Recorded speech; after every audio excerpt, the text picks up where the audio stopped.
Conway, South Carolina. Homecoming weekend. And our fans here are fired up to watch the undefeated Chanticleers defend the teal turf. The 2-3 Old Dominion Monarchs and the 6-0 Coastal Carolina Chanticleers today in the Sun Belt. Coastal coming off back-to-back 11-win seasons, already bowl eligible at 6-0, 3-0 in conference play. James Madison ranked and undefeated in year one in the Sun Belt. And Old Dominion 1-0 in its debut season in the Sun Belt Conference. Hi again, everybody. Clay Matvick alongside my partner Rocky Boyman. Don Davenport will be joining us shortly. So Coastal, one of the 15 remaining undefeated teams in the FBS. That's no shocker. Ever since Mason McCall got on this campus a few years ago, this team has had a national profile. Yeah, Grayson McCall, 26-2 as a starter. I mean, the dude is just a winner, and he's really put not just his football program, but this entire university on the map. And Clay's just been fantastic. He's both efficient and explosive, right? You see the career completion percentage, 71%, so the ball is always on the money, but it's not just dinking and dunking out there. He will go downfield with that accuracy for some big plays, and then when you start worrying about that, deadly explosive also with his legs. Well, and some injuries have flared up at running back. It hasn't derailed the offense for the Shunts because C.J. Beasley has been great. Comes into the season as the number 4 running back on the depth chart, but because of a bunch of injuries, he's had to get in the game, and he's really been explosive. Jamie Chadwell, the head coach, called him the MVP of this team. Talked about Old Dominion and the fact that they're in their first year in the Sun Belt. They've been a little inconsistent. They're going to hope to find some consistency despite some injuries that they're dealing with here on the road today in Conway. Coastal Carolina won the toss. They deferred. The Monarchs will receive. And it's Lamarian James on the return, and it's a pretty good one across the 25 to the 27-yard line. Well, Coastal Carolina, winning has become a habit around here, both good and bad for these Chanticleers. For more on that, let's go down to Dawn. Yeah, Clay, because of that, this coaching staff feels like this inexperienced team is feeling the burden of success. So Coach Jamie Chadwell had his players write their burdens on papers. We're not winning by enough. We have to stay unbeaten. They threw him in the trash, and Coach set it on fire. His message to his guys, listen, you cannot let the pressure of those outside expectations affect you. Just play your game. Guys, they loosened up practice a little bit this week, had a little more fun. Maybe that will transfer today. Burning the burden sounds like a country song as Old Dominion goes to the air on first down, and they're going to have it. Good play. Javon Harvey, special team star. They're hoping to see him pick up some more catches in the offense. And so now first down from the 42 for Old Dominion on their opening series. Hayden Wolf, sophomore quarterback out of Venice, Florida. Going to throw again, a quick slant this time. And that's Ollie Jennings, the West Virginia transfer. He's going to be a key man today. So Hayden Wolf, pretty good numbers, Rocky, over 1,200 yards passing. For a season-high 297, a couple of touchdowns against Liberty a couple of weeks ago, his last time out. Yeah, big, tall, strong kid out there, 6'5". Got to work on his consistency a bit, just a 56% completion percentage. I'm going to run it for the first time with Blake Watson, and that is a good sign there, picking up good yardage and a first down, as the run game has really struggled this year for Old Dominion. 100%. They're second last in the FBS in rush yards per game, just 71.4. So if they want to contend in this game, they've got to find a way to get that run game going. It was a little bit better last week against Liberty. First and 10 from the 44 of Coastal Carolina. Monarchs already in plus territory. Wolf out of the shotgun. And they're going to hand it off again. Watson looking for room on the right side. Another great run for Blake Watson, the junior out of Queens, New York. Ran for over 1,100 yards last year. He was the 4th leading rusher in Conference USA. And Lance Boykin, the former Old Dominion Monarch, brings him down. We'll see Ollie Jennings, one of the top receivers in the country. He's going to be a focal point of this offense today, especially since Zach Kuntz and Jordan Blyer nicked up. And this pass sails high for Hayden Wolf. Wolf, his top 2 targets, Zach Kuntz, the tight end, and Ollie Jennings. But Jordan Bly, also the number 2 receiver, won't play today. Yeah, short in a lot of ways here, but Ollie Jennings, 14 receptions of 20-plus yards. He's been the big play guy, but as you mentioned, without Kuntz out there, their 6'8" tight end, a lot of attention going to be on number 0 there. Third down has really been a problem for Old Dominion this year, just 25%. And they're going to get it with Watson. Boy, this is a great sign for the Monarchs' run game. Yeah, no doubt. And I think with Kuntz being out, the biggest detriment for that was going to be the run game, because he's one of their best on-the-ball blockers out there. Again, a 6'8" frame, pushing some bodies around. They'll miss him, but so far they found a way to have some success. Nice first down. Dante Anthony, the backup to Kuntz, lines up on the right side of the formation. He's number 9. He's also a big cat, 6'6", 244 pounds. Good opening drive here for Old Dominion. Here's Watson again, finding some leverage on the left side this time. Still on his feet, twisting toward the sideline. Boykin is finally able to wrestle him down to the turf, but that's another 8-yard pickup. So far, Old Dominion doing a good job of pinning the Coastal defenders inside. And watch Watson just kind of patient, and boom, kicks that thing outside, picks up a nice block downfield. Run game looking good. Black Swarm defense. Defensive coordinator Chad Staggs on its heels here to start. Watson again, big hole. And he's going to get all the way to the end zone. Blake Watson, a 25-yard touchdown run. And what a great statement here on the road for the Monarchs. And no one would have ever seen it coming again. Coming into this game, second last in the FBS and rushing the game, 71.4. And just pounded the ball downfield. It's an interior run, A-gap run, hat on a hat, blocking downfield, nice block by Dietz, the wide receiver. Punches it in. This is a great sign for Old Dominion. The worst rushing team in the Sun Belt goes 8 plays, 73 yards, primarily on the ground. And Ethan Sanchez bangs home the extra point. Second touchdown run of the season for Blake Watson. These Coastal linebackers, Clay, make a lot of plays on this defense, but so far they've been bottled up. You see on the line of scrimmage, hat on the hat, and there's 21, JT Killen, their top tackler, gets kind of caught up in the trash inside, and then the speed by Watson punches it in. The Coastal Carolina defense, Rocky, has held 3 opponents under 100 yards rushing this season. They allowed 50 to the worst rushing team in the Sun Belt on that opening series. Well, yeah, and Coastal coming into this game has given up a lot of pass yardage. But the thing with that run, being able to establish that run game, that's going to open up things for Jennings later. There's 42-year-old Ricky Ronnie on the left, the Old Dominion head coach in his 3rd season, second on the field, took ODU to a bowl game last year. Jamie Chadwell, 45 years old. He's done great things here in Conway, South Carolina. Told us yesterday he's very content. His name always comes up when big jobs open up, but he says he's feeling content here in town. Yeah, he said content, not comfortable, but content. Likes it a lot around here. Well, Coastal is down, but Grayson McCall takes the field. They're usually just seconds away from something explosive happening. Grayson McCall, the biggest reason for Coastal's success the last few years. 2-time Sun Belt Conference Player of the Year.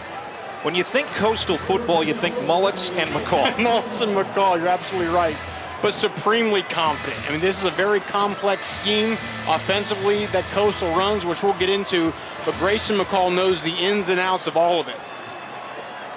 Chanticleers coming off a hard-fought 28-21 win at ULM last week. Did not score in the second half. They're hoping to get this offense off on the right foot right away, and they do with Sam Pinckney, who was hog-tied at the 30-yard line and slammed down by Jason Henderson.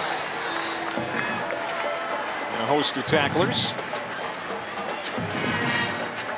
A big part of their offense is also the RPOs, so you saw that there, run pass option, but also some triple options. Look, they sprinkled just enough of that in there to make a defense have to practice against it and respect it. After the 8-yard catch by Pinckney, 2nd down and 2, and here's C.J. Beasley for the first time. 4th string running back in the preseason. And now he is the guy for Coastal Carolina. First down for the Chanticleers. Tell you what, a lot of chippiness so far. I've seen some bodies fly in. There's an Old Dominion defender up in the face of Sam Pinckney. It's Trey Hawkins, the cornerback, number 6 for ODU. Like ODU came in meaning business here today on homecoming.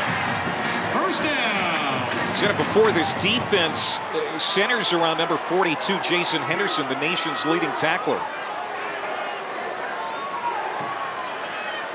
And it's a defense that's given up quite a bit of offense this year. Near the bottom of the Sun Belt in total defense. There's Beasley again. This time he is hit at the line and thrust back. Maybe a yard pickup. That was Ryan Henry makes the stop. Jason Henderson, 80 tackles in the first 5 games of the season. He had 21 against Arkansas State a couple of weeks ago. That's an ODU record. Just a fantastic linebacker. What I like about him, Clay, is he sees linemen pullers. Not a lot of college linebackers do that. They're just kind of running around out there, but he knows scheme. He's a smart player, very instinctual, makes a ton of plays. Tight formation, going to flare it out. And this is a catch by the tight end, Jacob Jenkins. Transfer from Jacksonville State. That's going to be another first down to the 49 of Old Dominion. There's just so many things this offense does. Again, you come in the game, you're worried about the triple option, you're worried about McCall running, and then they throw the ball to the outside. And then you start to ease up and cover the pass, and then here comes the run. We expect to see Reese White, one of their top running backs in the game, here at some point today. He's missed the last couple of games because of injury. Elijah Hopkins checks into the game in the backfield, and he's going to get a touch right away on the pitch. A converted defensive back moved to running back a couple of weeks ago because of the lack of depth at that position. And you talked about Reese White being healthy today. That is a huge thing for this offense. Huge. And as much as we talk about Grayson McCall, he's the guy that makes this offense go, but it's also the running backs in the different styles. Beasley is more of a power guy up front. You just saw Hopkins there with a little more speed to the perimeter. That's also what Reese White does well.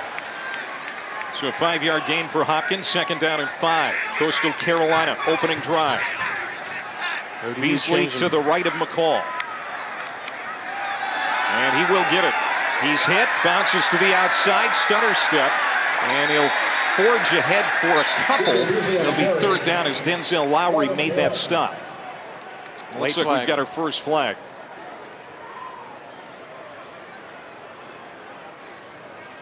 Our referee is Trennis Livingston today.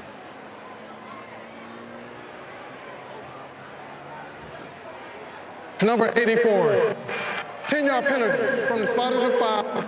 Replay, 2nd down. First penalty goes against the Chanticleers tight end Jacob Jennings.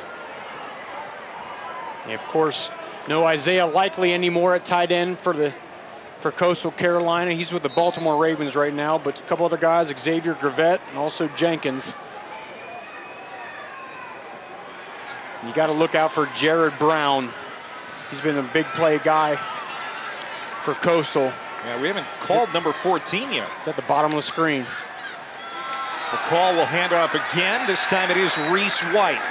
And that is great for Chanticleers fans to see. He is a full go today. He does have a knee brace on that right knee. But they are so happy to have Reese White back, his first game since week 3 against Buffalo. Yeah, he's that extra gear guy, right? He's got that speed to the perimeter. This offense has been missing a little bit. This linebacker's showing a lot of pressure looks in the middle. Jared Brown in the slot in the bottom of the screen. Like to get him involved. Coastal 49% on the year on 3rd down. The pitch to White, and he's tripped up. Well short of the line to gain. So it'll be 4th down for Coastal Carolina in plus territory. We'll see what Jamie Chadwell decides to do. What a great aggressive play out there by Ryan Henry, who was playing on the perimeter. Also Hayes did a good job. Jamie Chadwell calls the plays. They average 35 points per game, 4th best in the Sun Belt. They haven't gone for it a lot on 4th down yet this year, Rocky, but they've had success when they have. They're 4 for 5. Jared Brown is in the backfield with McCall. He's a likely candidate to get it here. McCall Stays clean in the pocket, stepping up, nothing downfield, and this is what he does. So good. Grayson McCall, the awareness to read the coverage, know that nothing is downfield, and he'll slide ahead for the first down. A gain of a dozen. And that was a great example of the attention Jared Brown gives the defenses. He's going to go downfield. Also Pinkney, right? So you're covering him up, and then the last aspect of Grayson McCall that's the least talked about is how well he runs. You know, I think they would run him more if he wasn't so dynamic in the pass game, because this is certainly a run-based offense in this scheme. And they also want to protect him a little bit. C.J. Beasley again. You know, McCall's offensive numbers aren't as gaudy this year. I mean, we flashed him up on the screen earlier, Rocky. But the wins just keep coming. He knows how to win. And that's what's important. Yeah, he's missing some of the experience. The explosive guys that had the experience. Again, Isaiah Likely, Javion Hiley, those guys aren't here anymore. But Jared Brown's picked up a lot of the slack here, being a younger guy. Sam Pinkney transfers in from Georgia State. So he's got playmakers. The more experience they get, the better.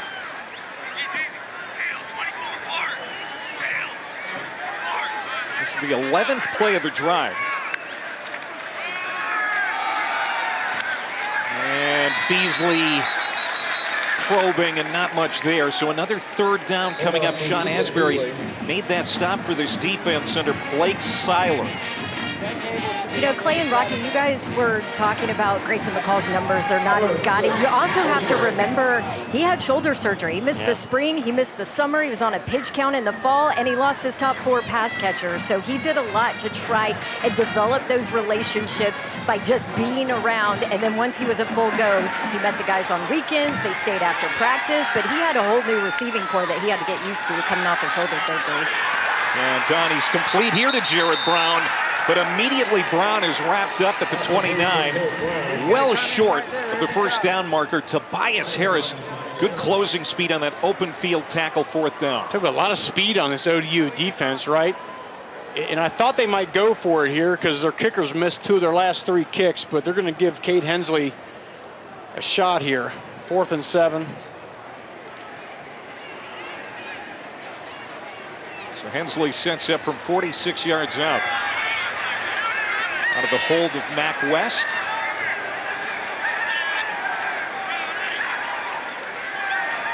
Good snap from Peyton Bunch. This kick is going to be short and to the right. Cade Hensley 0 for his last 3, and Coastal Carolina, after a long drive, can't put points on the board.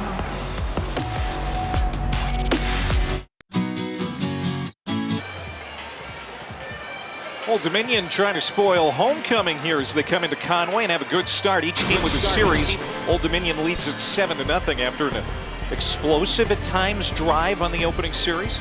Best records in the FBS the last few years. There's Coastal right there with the likes of Alabama and Georgia at 28-3, and they're 6-0 this year. Yeah, 6-0, but as Don talked about at the open there, they haven't been the emphatic wins that this fan base is used to, but a win in any way you can get it is just fine by me.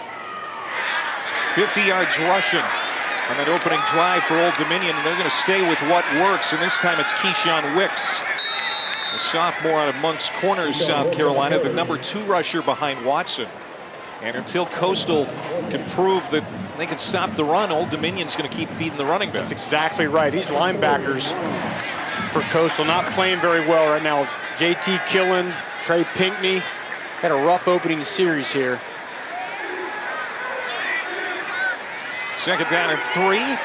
Wolf has time to throw. He's going to go downfield. He's got a man, and it's caught by the tight end, Isaiah Spencer. It's only his 4th touch on the year, but it's another big play, a gain of 22. And I'll tell you what, the emotion in this game belongs on the side of ODU as well. We mentioned no Coon, so Isaiah Spencer comes in. They bring a little bit of a blitz. And just good patience in the pocket by Hayden Wolf. The eyes stayed downfield, didn't feel threatened at all, delivered a nice ball.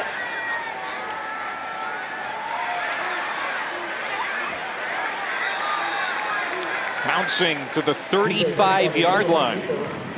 DJ Mack, the backup quarterback, coming in on that design quarterback run, the UCF transfer. haven't seen much of that this year, but with how well they've run the ball, it's a good move. He's going to get another shot here. Max started the first 6 games last year, but the team went 1-5, and that's when they handed the ball to Wolf. This is Isaiah Page now, former walk-on wide receiver. And Kevin Riener, who's down a couple of star players, is going to his bag of tricks here. A lot of different looks for this Old Dominion offense as we've got another penalty flag. Offense, 22. 10-yard penalty from the previous spot. Replay, second down. And I was just getting a comment on how great the blocking on the perimeter has been by the wide receivers, but on that time, Keyshawn Wicks, the running back, out wide, got his arms wrapped around the cornerback. Hayden Wolf, back in the game, gained 20 pounds this offseason, felt that would really help him. Be a more durable player, help him in the run game a little bit. Well, they'd like to see him run a little bit more. Might have to here. He's not going to have time. He is swallowed up and thrust down. Adrian Hope getting in there for the sack. And here's the matchup to watch. Gerard Clark, the nose tackle, 15, just blowing the center right back. Excuse me, that's the left guard. Gerard Clark is 340 pounds. He has low leverage. He's not that tall. He gets underneath your pads, and it's a problem. That's a point of emphasis this game. They want to get into the lap of Hayden Wolf. Clark came to Coastal as a tight end. He makes a pretty good nose tackle now. 3rd down and a mile here for Wolf and the Monarchs. He's going to go short. Very safe pass, caught at midfield, and then swung down as Wicks at the 46-yard line by Boykin. Now captain for these Chanticleers. He used to play for Old Dominion. He was talking to his buddies before the game. A little smack, I'm sure. I was saying there's a little smack talking going on right there. That was a great open field tackle. They go 5 wide. And Coastal just keeping everything in front of them. And when you do that, you got to tackle. Great job by 7. Now it's up to this Coastal offense here. Get a spark. Aussie punter Ethan Dwayne has allowed just 27 punt return yards all season. Tyson Mobley will try to get a return, but this one's going to sail over his head and bounce into the end zone to come back to the 20. So Coastal Carolina will try to get something going here. They're down early at home late in the first quarter. We make sit-down. The Allstate Saturday Kickoff is presented by Allstate, reminding you that football season is mayhem. Beautiful day to be on the boardwalk in Myrtle Beach. That's about 20-25 minutes from Conway here, home of Coastal Carolina. Probably 15 minutes the way you drive, Rocky. Drive like a maniac. Jamie Chadwell has led this Coastal Carolina program to a lot of wins the last few years, including the first bowl win last year. Remember, they were ranked as high as number 9 back in 2020. They're 11-2. Another 11-win season last year and 6-0 for the 3rd straight season. You know, Grayson McCall, of course, gets a lot of credit for the success of this program, but a lot goes to that man right there as well. First down, C.J. Beasley will take it, and he'll get 1. That's it. Jason Henderson, there he is again, another tackle. We need to keep an eye on number 14 on this drive for Coastal Carolina. He's been eerily silent so far in the offense. Yeah, just 1 target so far today, but they moved him around a lot that last series. He's in the backfield, he's in the slot, he's out wide. It's almost like they're doing some recon of how is Old Dominion's defense going to count for 14. I expect them to start getting him the ball here, though.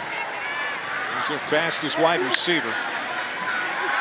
McCall looking left, looking right, coming back left. And that's Jacob Jenkins again. That's his 2nd catch. Gets it to the 25-yard line. Another 3rd down and medium for Coastal Carolina. And this is where Grayson McCall has been so good. 3rd down. Again, he knows where to go with the ball. He knows where the open receiver is.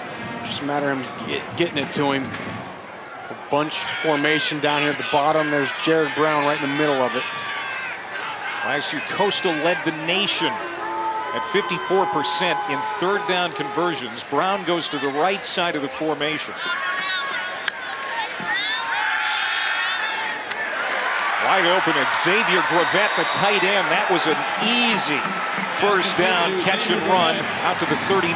And that was just great recognition by Grayson McCall. It was man coverage. Ooh, it's really getting ugly down there now. The official had to come in and separate players. A flag down on the field. Ryan Henry, the linebacker for Old Dominion, might be in a world of hurt here.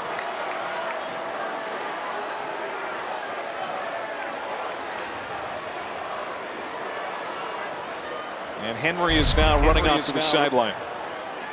This is the second or third time there's been some jawing after the play and then the shove, and you can't do it right in front of the official. Defense, number 8. 15 yards from the end of the play. This is number 8's first unsportsmanlike conduct foul for the game. First and 10. And the worst thing they may have done, Clay, is gotten Grayson McCall fired up. After that penalty, he was clapping. He was almost as if he was saying, okay, you see the game you guys are trying to play here. Let's go score. Guy looks determined right now. Ryan Henry out of Miami. He's a senior who did not play high school football. Waited until junior college to start his football career, but it's in his genes for sure. His dad, Charles, played the NFL for the Dolphins. But that was a big mistake for Old Dominion as Coastal Carolina's on the plus side of the field. Here's McCall. He's hit and wrapped up. And down he goes. Sacked by Denzel Lowry, the defensive tackle. And that's going to be the last play of the opening quarter. A good one for Old Dominion. Timeout, end of the first quarter. So the Monarchs coming in to Conway, trying to win their second game in their Sun Belt Conference history against one of the killers of this conference the last few years. So far, so good for ODU.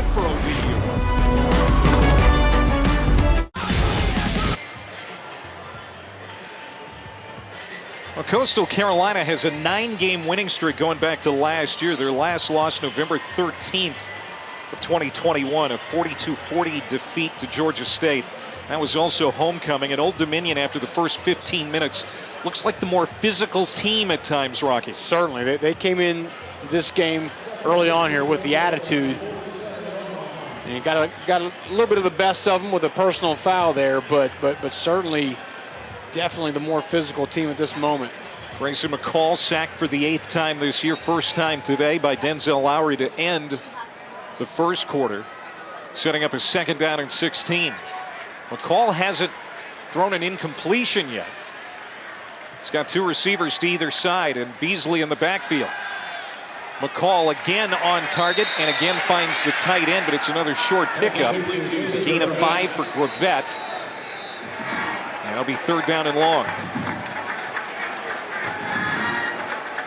It seems like ODU early in this game has been willing to give up kind of that flat area out there, that 5-yard route to the outside. They don't want to get beat over the top by Grayson McCall, so he can make that throw.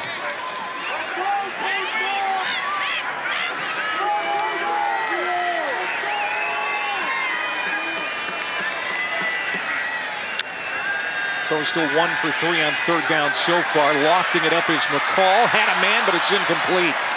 Off the fingertips of Sam Pinckney, the Georgia State transfer, who's been a huge asset to this offense. Can't make the catch, but there is a flag down. We'll see if this bails Coastal out. Grayson McCall got pressure as he's releasing that football to Pinckney.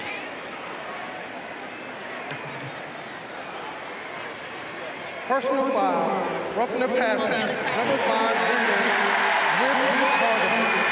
15 yards for the previous spot, automatic first down. The previous play is on the further. So Alonzo Ford, just a smart player up front, called for targeting, and now this is under review. And the ball still got there. I personally don't love that call. That was pretty bang as I saw it.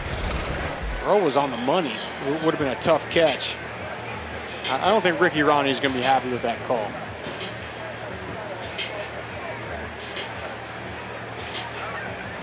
There's Ricky Ronnie. Worked alongside James Franklin for years at K-State, Vanderbilt, and Penn State. his first head coaching opportunity. Here's another look.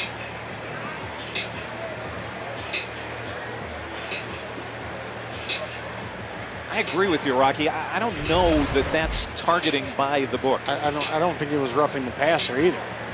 Now, the only thing they could be looking at, of course, is if they use the crown of his helmet. Now, the crown of his helmet is the top of the helmet and then 6 inches diameter around that. So it's getting around that face mask there. And the question they're looking at is, did Ford pick his neck up just enough where the top of the head, the crown, wasn't part of the conversation? And I think he did. I thought it was more almost face mask than it was crown of the helmet. But here's another look. Yeah, see, I think he brings his neck up, his head up. It kind of, you couldn't see the top. It might have been as he delivered contact, the head was down, and then as McCall goes back, the face mask comes up. Our replay official today is Kevin Holmes.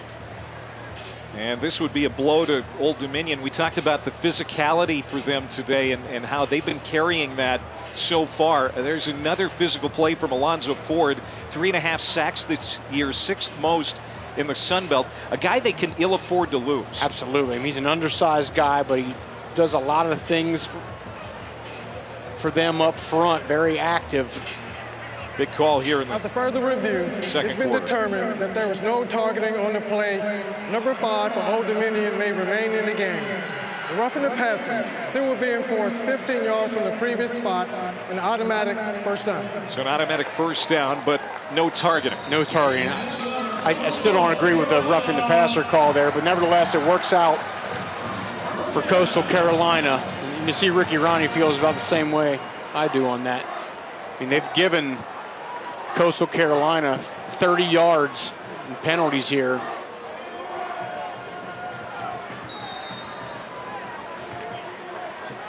C.J. Beasley, who grew up in Norfolk, Virginia, not far from Old Dominion, product of Maury High School. He's in the pistol behind McCall.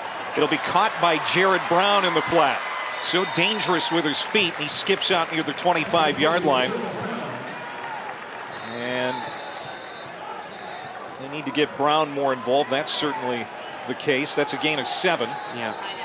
Very unique play design there. Everything looks like it's going to the defense's right, and then Jared Brown sneaks out to their left. But again, the speed, Ryan Henry did a great job running right there from that linebacker position. Brown over 100 yards receiving against Georgia State and Georgia Southern already this year. That's just his 2nd catch. 2nd down and 3. Beasley. And that's going to be another first down. C.J. Beasley on the carry. He asked Beasley to get bigger this offseason so he could do just that, do more running between the tackles. He added about 15 pounds. Yeah, about a 190 last year. Now he's up around 205. Trying to be that interior guy, and he's done that. But I think this run game, as we mentioned, has missed that pitch guy on the perimeter that can get outside that defense. No one ever asks me to gain weight. Reese White back in the game as Beasley's on the sideline. It is White, and he is hit hard on 3rd down and short. So it'll be 4th down. Alonzo Ford, who was able to stay in the game because of the no targeting call, and Terry Jones combined on the stop. So 4th and 1. He is just a handful up there. Look at that, fighting off blocks, getting around the legs. Terry Jones finishing him off. Reese White, of course, he's back in the game, but he has that knee brace on, so how healthy is he? They bring Beasley back in the field.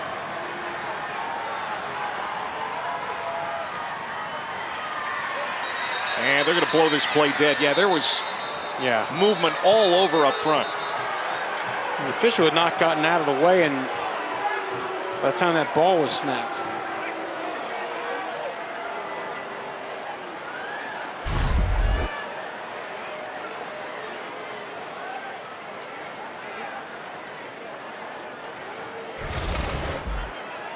Snapped it pretty quick. There was no legal slap on the play because the official was still in the way.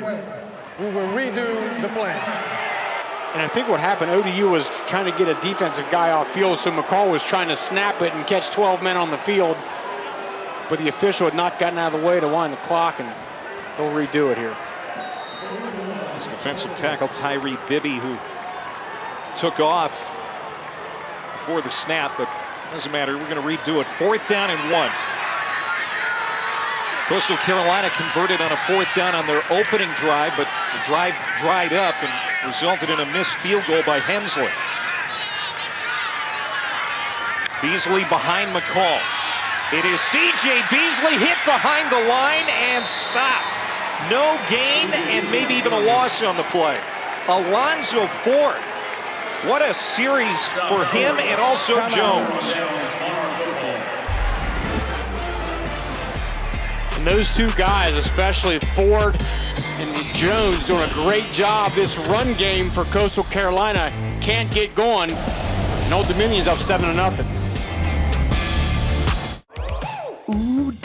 Old Dominion taking over on downs as they've got a 7-0 lead against Coastal Carolina. Top Rank Boxing tonight in Melbourne. American Devin Haney, the undisputed lightweight champ, squaring off against Ozzie George Kambosos. Coverage of the main card begins at 10:30 Eastern on ESPN. ESPN Deportes tonight. And one thing Old Dominion is doing is they have taken an extra offensive lineman, Martin Woodsma, put number 89 on him, and he's lining up in the tight end location to kind of give them some presence there without Zach Kuntz, their big tight end. And I think he's done a really good job of giving them some strength up front. There's Wolf. There's Ali Jennings making an impact. He's been pretty quiet. Makes a catch out across the 40-yard line. And one thing you can't let Hayden Wolf do is just sit back there, not feel any pressure, and just throw the ball around, because he can do it. He's proficient. He's not a guy that's mobile, but look at that throw.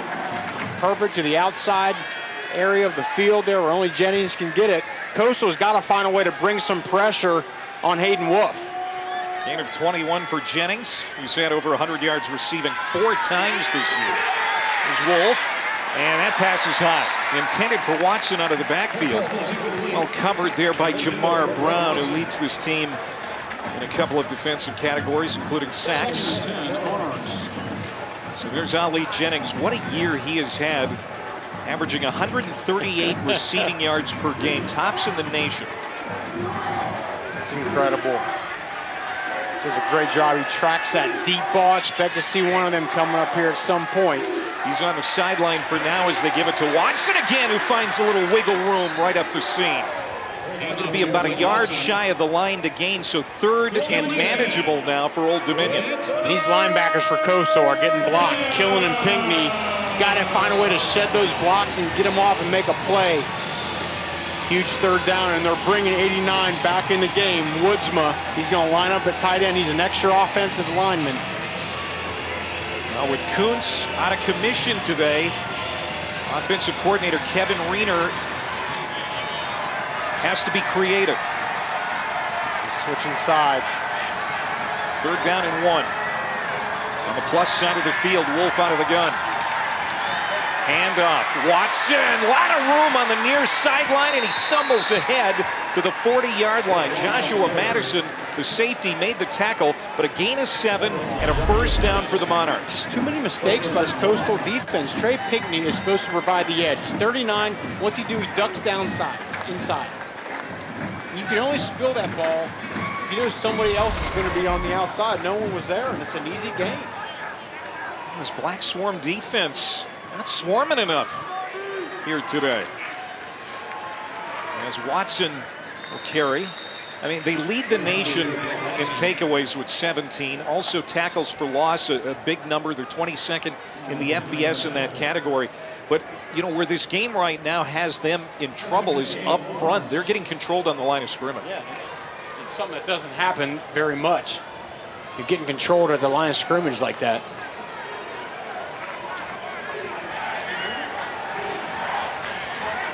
Second down and 8. Obisani, 4th string running back into the ballgame now for Old Dominion. And he'll get his first carry. Being patient, will stutter step, and now steps inside the 35-yard line before he's met by Allen Henry. It's a gain of 5. So now 3rd down and 3. Obisani, he went to the same high school as head coach Ricky Ronnie, Smoke Hill High School, Aurora, Colorado. Timeout. And Coastal wants a timeout here for an injury. Allen Henry is the man down. They're going to look at him with 9:03 to go here before halftime. Timeout. So? The new iPhone 14 Pro. It's amazing. Yep, the camera is incredible. Welcome back. All-State Saturday kickoff from Conway. Old Dominion 7, Coastal Carolina nothing. 9:03 to go before halftime. 3rd down has been an Achilles heel for the Monarchs. 25% near the bottom in the country, but they're 2 for 3 today. And DJ Mack, their backup quarterback, will check in. We saw him run the ball a couple of times in the first quarter. He's in the backfield with Blake Watson. And Coastal Carolina shooting in will make the stop. No pickup. And it's 4th down. Jacob Prochet gets the tackle. And I thought Mack should have kept that on the zone read. The end had crashed down. A little bit of an opening on the outside for Mack, but now Hayden Wolf's going to come back in the game. And you got to look for Jennings, right? There he comes at the bottom of the screen. Big 4th down here. Crucial moment of this football game early. Old Dominion 4 for 8 on the year on 4th down. Looked like there was some movement. Yep, penalty flag. Ball was picked off, but they're going to blow the play dead, and that's a break for the Monarchs. Offense, number 5. Manny Stokes intercepted that pass. From the previous spot, remain 4th down.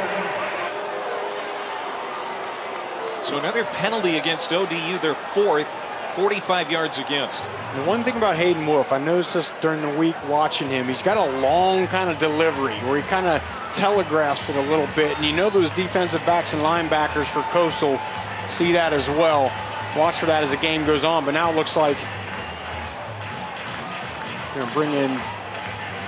Now the penalty's going to take him out of the situation to go for it. They're going to bring the punter on, Ethan Dwayne.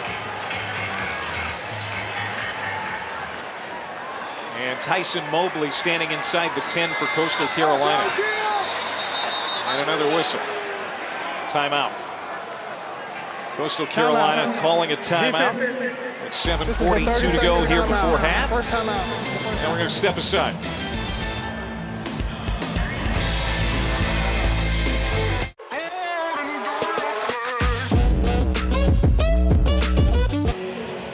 No. 7-0 Old Dominion. We'll see if they're going to punt it away here after the Coastal timeout. Reminder that a lot of great Sunbelt action coming up. Coverage on ESPN Plus the days ahead, including James Madison at Georgia Southern later today. They're trying to go to 6-0, the first team ever to be ranked in the top 25 in the first year of a transition from the FCS. Kurt Signetti has done a great job with that program. It's just incredible. I think everyone knew that James Madison's defense would travel into the FBS, but this offense has been incredible. Todd Centio, the quarterback, 1,300 yards and 15 pass touchdowns this year. Ethan Dwayne is going to punt. Tyson Mobley is going to see it sail over his head. It bounces at the 5, and it checks up and rolls back into the end zone. Now, the kick coverage was down there, but they weren't able to field it and keep it out of the end zone, so it'll be spotted at the 20-yard line. Guys, we're really behind. Something changed on our monitors.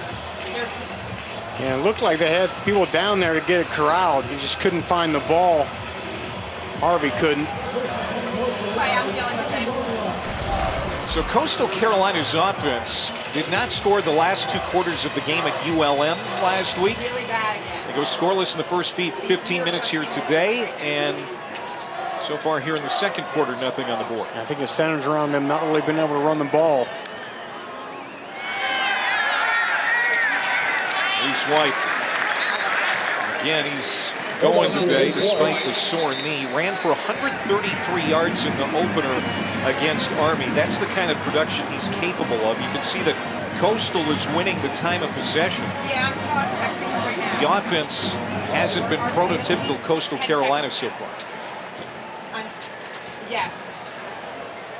Second and 5, Coastal. No, we don't have a lot of 2nd down and 5.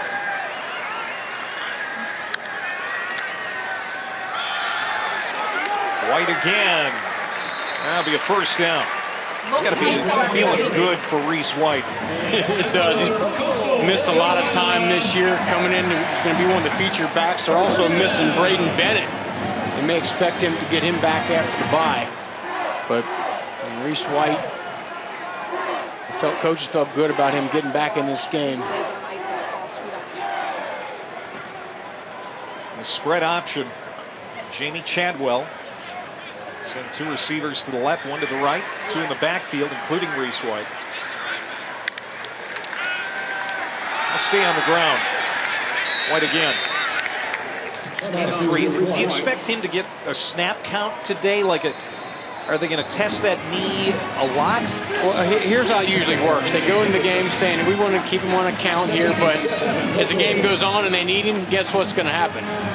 They're going to keep number 2 in if this game comes down to it. This is usually how that thing goes there, but so far doing a decent job. Got to get back into this thing. Guys, I asked him in warm-ups, and he said, nope, it's going to be a good day. Nice. So far, it looks like it. Beasley back in. They fake the handoff to him, and the pass is incomplete out on the far sideline.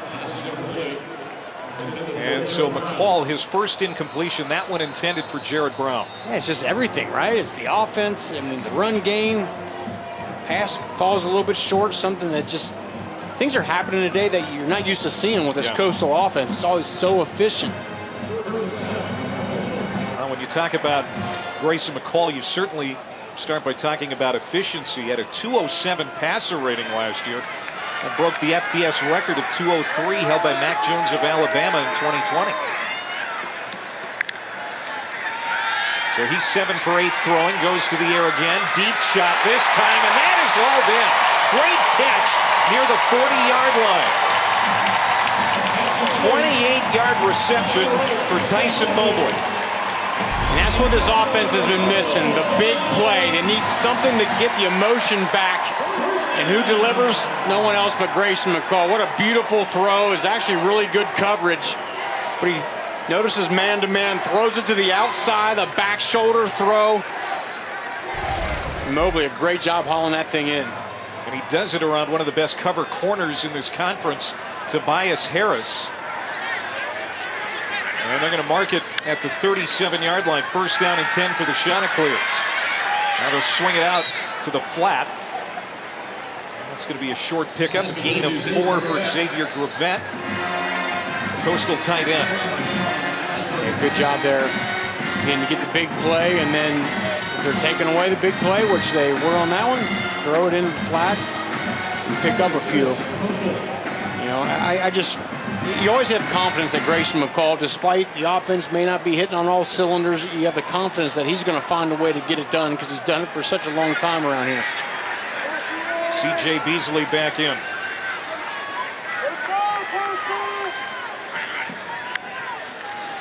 On 2nd down, play action pass. McCall throws it downfield, double coverage, caught Sam Pinckney. What a play. And look at the emotion from a 6'4", 215-pound senior. Gain of 27, and the shots are knocking on the door.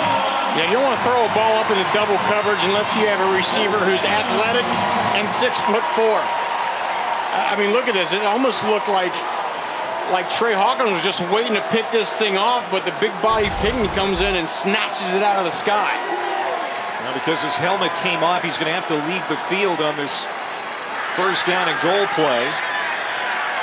The Georgia State transfer, setting up the Chanticleers inside the red zone. Here's McCall rolling out, good on his feet, but he elects to just take it out of bounds. Devin Brandt Epps escorted him out at the 5-yard line. This is where you can expect McCall to be a little bit more inclined to keep it on that zone read or on the option look, as he likes to do, getting down inside the 10-yard line. Sam Pinckney. And with these young receivers now, with all the guys that graduated, one is in the NFL. Pinckney has just been a great addition. He's hopping around in motion on the right side.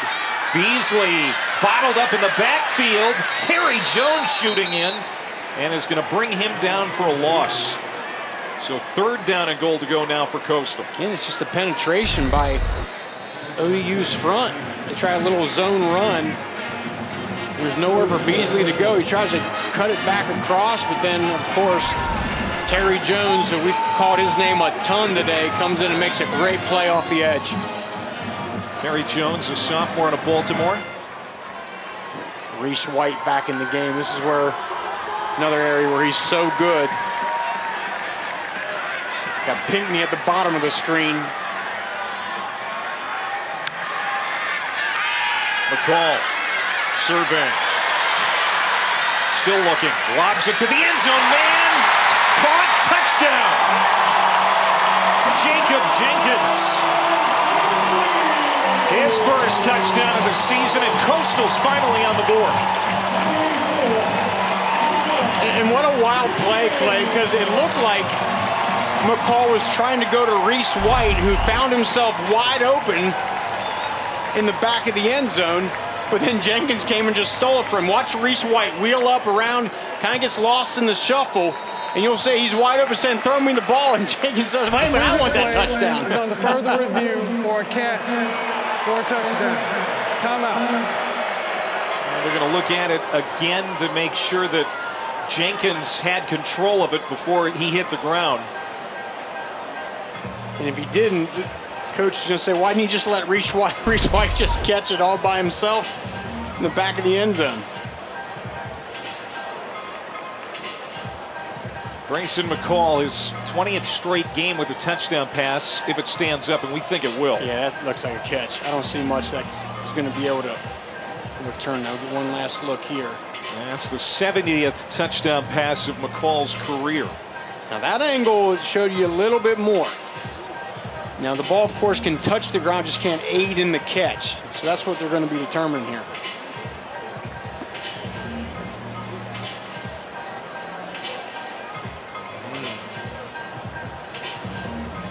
What do you think, Rocky? I was going to say, I'll tell you what, just that last angle right there, it looked like that ball hit a decent amount of the turf here and might have aided in that catch. Initially, I didn't think there was any question that he caught it, but that last look does cast a little doubt. Yeah. With that said, the call on the field generally in these situations stands. It's got to be indisputable video evidence. Right. First time that phrase comes out today, to overturn the call on the field. And the call on the field was touchdown. After further review, the ruling on the field stands. And that's the case. It stands. It's not confirmed. Right. It stands, which means they couldn't find evidence to overturn the call. Which that's how replay is supposed to work. Unless they totally missed it, it jumps off the screen, indisputable video evidence, that overturns the call. But in that case, it wasn't there. Touchdown is going to stand, and what a great drive finally by Cole. Had a couple big plays that they haven't gotten in the last few games. Or certainly today, they haven't gotten the big plays until that drive, and they capped off by a Jenkins touchdown. 10 plays, 80 yards, 4 minutes and 42 seconds. And the extra point for Cade Hensley. Grayson McCall, 70 career touchdown passes now in the last few years for that young man from Indian Trail, North Carolina. And we're tied at 7 here in a fast-moving first half. It'd be hard to say somebody's Probably a sigh of relief for Jamie Chadwell, who calls the plays for this Coastal offense. His team had gone 3 quarters without a touchdown. They finally get off the schneid with a beautiful touchdown drive. Yeah, not something you're used to saying about this high-scoring offense, but it was the big play. Finally got a couple of them. And if they can get those big plays in the pass game, that's going to only open things up for Reese White, C.J. Beasley in that run game. And Gray to kick it off. That's going to be fair caught. So Old Dominion will have it at the 25-yard line. Well, coming up later today over on ABC, number 8 Oklahoma State taking on number 13 TCU at 3:30 Eastern, 2:30 Central. A game I know you're going to be excited about, Rocky Boyman. And in our Saturday night football contest presented by Capital One, number 4 Clemson in Tallahassee taking on Florida State at Doak Campbell, 7:30 Eastern time there. Pat McAfee and his crew over on ESPN2. Clemson might be as healthy as they've been all year, so they're fired up. Be a good quarterback matchup in that Big 12 showdown. Duggan is a backup to start the year for TCU, but really playing well. And the fact that they're playing at TCU where they're averaging 57 points per game, that's pretty good.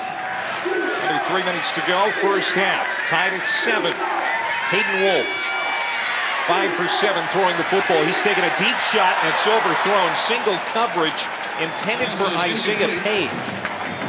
And how about Tavon Jackson, the strong safety? Good coverage there. We were just talking about Doak Campbell Stadium in Tallahassee. Well, that's where Jackson is from. And I like that call there, though, because they've been running the ball so well, but you got to take some shots downfield and stretch this defense and let them know, hey, we're not afraid to throw it over your head either. Wolf. That's going to be a first down catch at the 40-yard line. Hayden Wolf showing great patience in the pocket. He hits Ollie Jennings, his favorite target, for 17. And I think the under-talked about part of this game is Coastal's defense has not been able to get much pressure at all on Hayden Wolf. You know, he's not going to run, so I feel like they need to start blitzing a little bit more because you don't have to worry about him hitting a crease and running the ball. Got to light him up, cannot let him sit back there and just pick you apart. Watson, big seam up the middle, and he could go. Blake Watson is loose. Goodbye, touchdown. His second rushing touchdown today. This one, an explosive 58-yard run.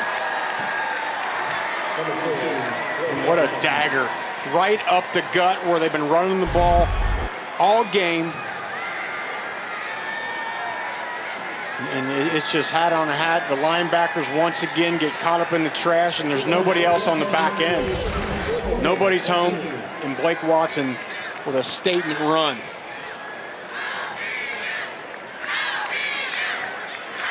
Blake Watson had a great year last year in Conference USA and is making an impact in the Sun Belt. It's both rushing touchdowns for the Monarchs as Sanchez makes it 14-7. 3 plays, 75 yards in 33 seconds. Old Dominion giving 6-0 Coastal Carolina all they can handle on the teal turf in Conway. If it's us versus them, who you think gon' win? Blake Watson catching his breath after that 58-yard touchdown run that puts Old Dominion up 14-7. This was an anemic rushing offense coming in to this game, Rocky. What's changed? I really think it's the addition of having that extra offensive lineman, Woodsmo, who's now he has a tight end number 89 number on. But I think it's just the size of this offensive line. You really noticed on that last run how undersized this Coastal defensive front is. And those big boys up front wearing white are taking advantage. Well, let's take a look at this week's college football rankings brought to us by AT&T 5G. Number 1, Georgia hosting Vandy. Later today, number 2, Ohio State is idle. Of course, Alabama, Tennessee, that's going to be good coming up later this afternoon. Is that a big game? In the Big Ten, too. Michigan and Penn State. Yes, another big one there, but, man, it is a huge game down in Tennessee, one of the biggest in maybe a decade or so. 6 top 25 head-to-heads today in college football. Coastal, of course, not ranked, did receive some votes again this week. One of the 15 FBS teams still unbeaten entering the weekend, but the only one not in the top 25. Grayson McCall feeling some heat. He's going to be sacked for the second time today. There's D.V. Harris, the transfer from Minnesota, getting home. D.V. Harris just takes on the tackle, Lindsey, and just shoves him back into the pocket, into the lap of McCall. I mean, every time you get on the same plane like that, I mean, there's nothing fancy about that at all. He just shoved Lindsey right back and got to McCall.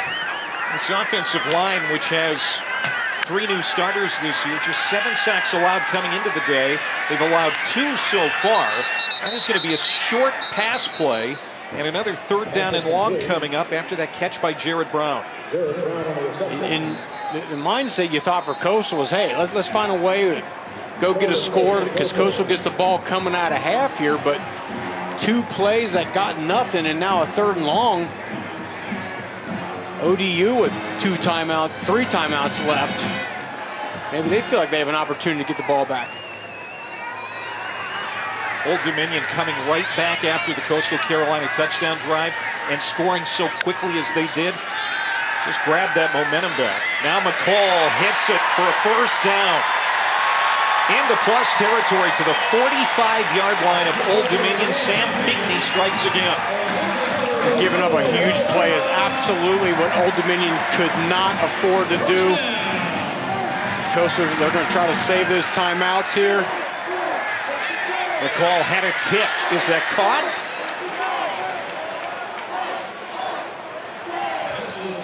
It is complete to Pinckney. He was able to catch that before it hit the turf. And we've got a stoppage here with 48 seconds to go. Are they going to change that? Are they going to rule it incomplete? I think they're discussing it. Ball looked like it hit the turf. Yeah, they are ruling it incomplete. Yeah. So 2nd down and 10.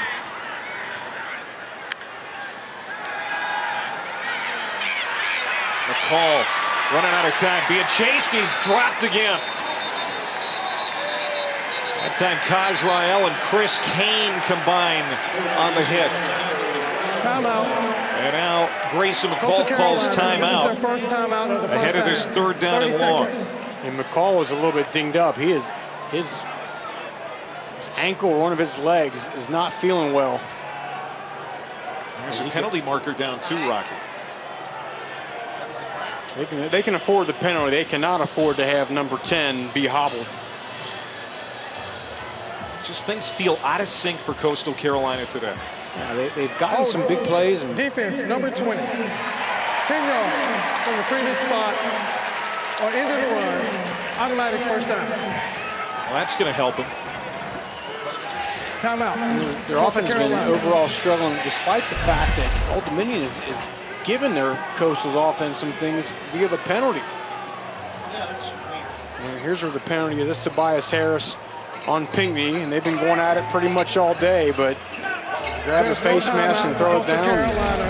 Yeah, you see the late flag. There's also the play gave them 1st down. Coastal Carolina will receive their 1 timeout back. They've only used 1 timeout for the 1st half. So the one thing that's getting in Old Dominion's way is the penalty issue. But the huge part of that sequence right there is now Coastal didn't have to. They get their timeout back. They do get it back. Because they had to force to spend 1 right there. So now they have 2 with 41 seconds left. Now it just comes down to is how does McCall feel right now? Ooh, Ricky Ronnie doesn't feel good. Ronnie chewing out the officials there. 41 seconds to go. McCall will look to the right. Gets it to his receiver. It is caught by Gravett. He steps out at the 30-yard line to stop the clock. Only 3 seconds go off the clock there. We talked about his efficiency. There's Grayson McCall at his best. And he's hurt now. I don't expect Grayson McCall to do any sort of running. So it's going to come via handing it to the running back or throwing it right now, because it looks like that right leg is certainly giving him some discomfort. Jared Brown has been targeted 4 times, 3 catches. He's been quiet here in the 1st half. Stepping up, McCall, penalty flag in the backfield, launching it to the end zone, and it is Brown caught. Touchdown. There is a penalty marker down. We'll see if this touchdown stands or if it's coming back.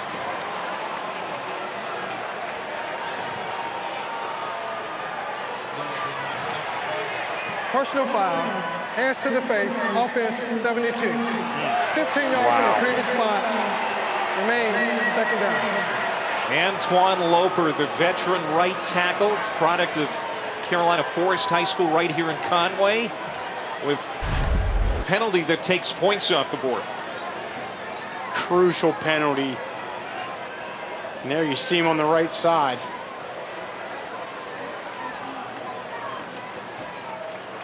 And ODU had brought a blitz off the side because they sensed the fact that Grayson McCall maybe not be able to be quite as mobile.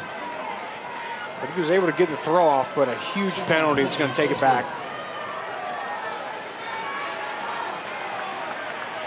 So each team exchanging penalties on this drive. This puts it back at the 45-yard line. Second down. Under a half minute to go. McCall is hit up again by Ryan Henry. That is the third time he has been sacked, and now timeout quickly called by Coastal. This is their Taking second an timeout absolute of the first half. beating out there. 30 seconds. Again, you just get the sense they feel McCall is not quite as nimble as he's used to being. So what do? If you're Blake Seiler, the defensive coordinator, you bring some pressure. See how good that leg feels. Ryan Henry's fourth sack of the year. Remember, he was in jeopardy of being thrown out of this game because of a targeting call back in the first quarter. They decided that it wasn't targeting. He stays in, and he's having a huge impact here in the first half. That's a very good point, because he's not in this game. It's completely different, because he's given this Coastal offensive line a lot of fits. And McCall on the sidelines, we just saw, in a lot of discomfort.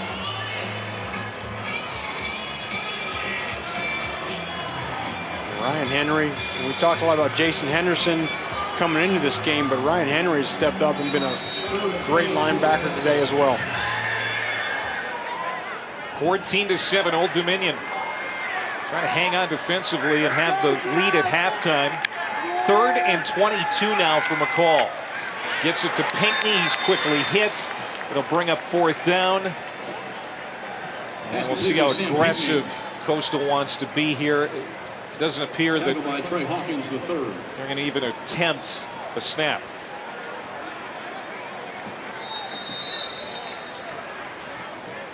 They'll run it down to 3 seconds. Coastal does call a timeout. Of the first half. Look at them setting up a Hail Mary situation here. That's interesting. Yeah. Well, Coastal Carolina has won 9 straight. 6-0. Of course, they are a New Year's 6 contender, which goes to the highest ranked team in the group of 5. No doubt the Sun Belt is going to be a factor in this thing. Coastal undefeated, the only undefeated team on this list. Cincinnati made it to the college football playoff last year. They're in a good spot right now at 5-1. Yeah, what is it? Coastal was in the lead for that discussion about a group of 5 being able to make it, but today they haven't really shown that. Jared Guest, 3rd string quarterback, who has played sparingly this year, is going to come in for McCall on this Hail Mary attempt, we suspect. This is interesting for Jamie Chadwell. Being chased, looking for room to throw it, gets off a duck, and that's how the first half comes to an end. Not a good one for Coastal Carolina. That last play was an encapsulation of the first half offensively for Coastal. Not a lot going, but again, the major development is what is the health of Grayson McCall. Old Dominion last in the Sun Belt at 71 rushing yards per game coming in, 140 in the first half, and they have 2 rushing touchdowns from Blake Watson, leading at 14-7 at the break. Matt Berry, Joey Galloway in the studio. Our halftime report is coming up. 30 minutes in the books in Conway, South Carolina. Old Dominion trying to spoil homecoming for the Chanticleers. They lead it at the half.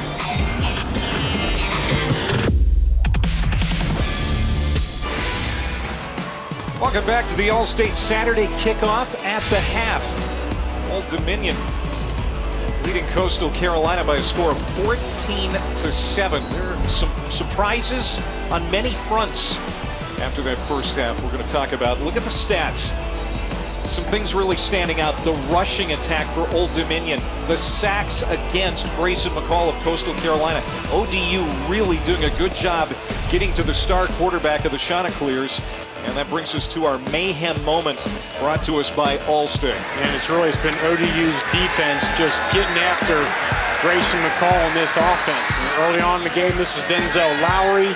We've also talked about Alonzo Ford's done a great job with that front, but it's really just been the offense and defensive lines in the trenches in general that's really been the advantage going to ODU, and especially getting after McCall. He's such a playmaker, and he's not been able to really get out and make a ton of explosive plays minus those 2 deep passes he had. A 9-game winning streak for Coastal Carolina, one of the 15 unbeatens in this country in the FBS. But in that first half, they did not look like one of the standard bears in the Sun Belt. The team that's in its first year in this league really dominated, especially up front. Exactly, and that's the #1 thing that has to happen for Coastal. They got to stop this rushing attack. ODU had 140 rush yards in the first half. They came in averaging 71 a game. So that is something that's got to absolutely stop if they want to get back in this game. Blake Watson, not 1, but 2 long rushing touchdowns.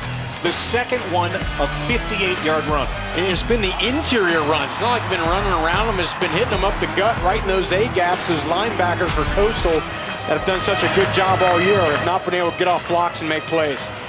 Blake Watson had 80 of their 118 yards rushing against Liberty a couple of weeks ago. That was easily their best rushing game of the year before this one. They were hoping to build off that, and already through one half they have. Say they have. All right, let's go down to Don Davenport. Well, guys, we saw Grayson McCall hobbling a little bit on that ankle. Just talked to head coach Jamie Chadwell. He said he will play, but he's certainly not 100%. It looks like he has re-injured that ankle that he injured a couple of weeks ago. So how do you help a quarterback that's not 100%? He said we have got to block better up front to give him a chance. We got to clean up some of the details. Coach Chadwell also said on the other side of the ball, they're not playing Coastal football. He told them, stop being soft, go out there and play. Wow. Stop worrying about losing and just go out and play to win. There's certain things a coach can say to you as especially a defensive player that can really get at you a little bit. When they say you're soft, that's one of those things, and we'll see if that really gets under the skin of that defense and they start playing better, because they have to. One of Jamie Chadwell's mottos with this program is be a man. I'm sure that came up a time or two at halftime. Coastal will have the football to start the second half. But this has been an atypical homecoming for Coastal Carolina. They haven't lost since last year's homecoming. Georgia State. And as Don mentioned, Grayson McCall a little dinged up. I would expect Old Dominion to start bringing some more pressure, because now you don't have to worry quite as much about him scrambling around. He's always such a hard guy to really blitz because he can hit those seams and use his legs so much. That looks like it might not be quite as big of an option for him moving forward, so we'll see what they do. Coastal Carolina sustained some drives in that first half, but a couple of them, they came up empty. One drive ended in a missed field goal. Another, they turned over on downs. They called 15 of 17, 157 passing, and a touchdown on their scoring drive. Here's C.J. Beasley with the first carry of the second half. And there's Jason Henderson. He had 4 tackles in the first half. Again, came into the game with 80, by far the leading tackler in the Sun Belt and leading the nation as well. He's a jacked up dude, right? We saw him on the field before the game. Looks like he rips tree trunks out of the ground. He's built. Former high school wrestler, it shows. Defensive coordinator Blake Seiler says he's a little greedy at times, but that's a good thing. I mean, he never thinks there's a tackle he can't make, and as we say that, there he gets to the ball carrier again. You talked about him being a wrestler, Rocky, and I mean, he definitely looks the part there too. Yeah, his teammate said, it moves, he hits it. Jason started both football and wrestling, guys, back in the 4th grade. Grandpa was inducted into the Hall of Fame as a wrestling coach. Dad grew up wrestling. He had 100 career victories in high school, and he told me that's a huge reason why he is the football player he is. Rocky, you can speak to it, but he said that when you're on a takedown on a mat, like a double takedown, he said it's very similar to the way you tackle someone on the football field. He chose football, though, because of the team aspect. Yeah, no doubt, Don. I mean, you don't see him miss many tackles. In a day and age when There's missed tackles everywhere on the field. Number 42 isn't one that misses many. And yeah, you got to give a lot of credit to the balance you get in wrestling, the ability the practice you get using your hands, the shed blocks, all that comes in play for those former wrestlers. Well, you know what? The mental toughness too, right? And he pointed that out. He's like, yeah, that's a physical sport. And he said, but the mental toughness, because it's just you on that wrestling mat. There are no tougher dudes out there than wrestlers. After the Tyson Mobley catch for a first down, it's Sam Pinckney on that reception. As this offense is starting to find some traction, that's a pickup of 5. Trey Hawkins will make the tackle. Jason Henderson, not the only guy for Old Dominion that has ties to the wrestling mat. The defensive coordinator, Blake Seiler, spent a year at Oklahoma State and helped them win a national championship. Those wrestlers were, God, they were always just so tough, mentally, physically, and the workouts those guys went through as I'd watch them in high school and college, just brutal. McCall looking to throw. Has time to do it this time. It's another low throw, but that one is caught, and it's going to be a first down.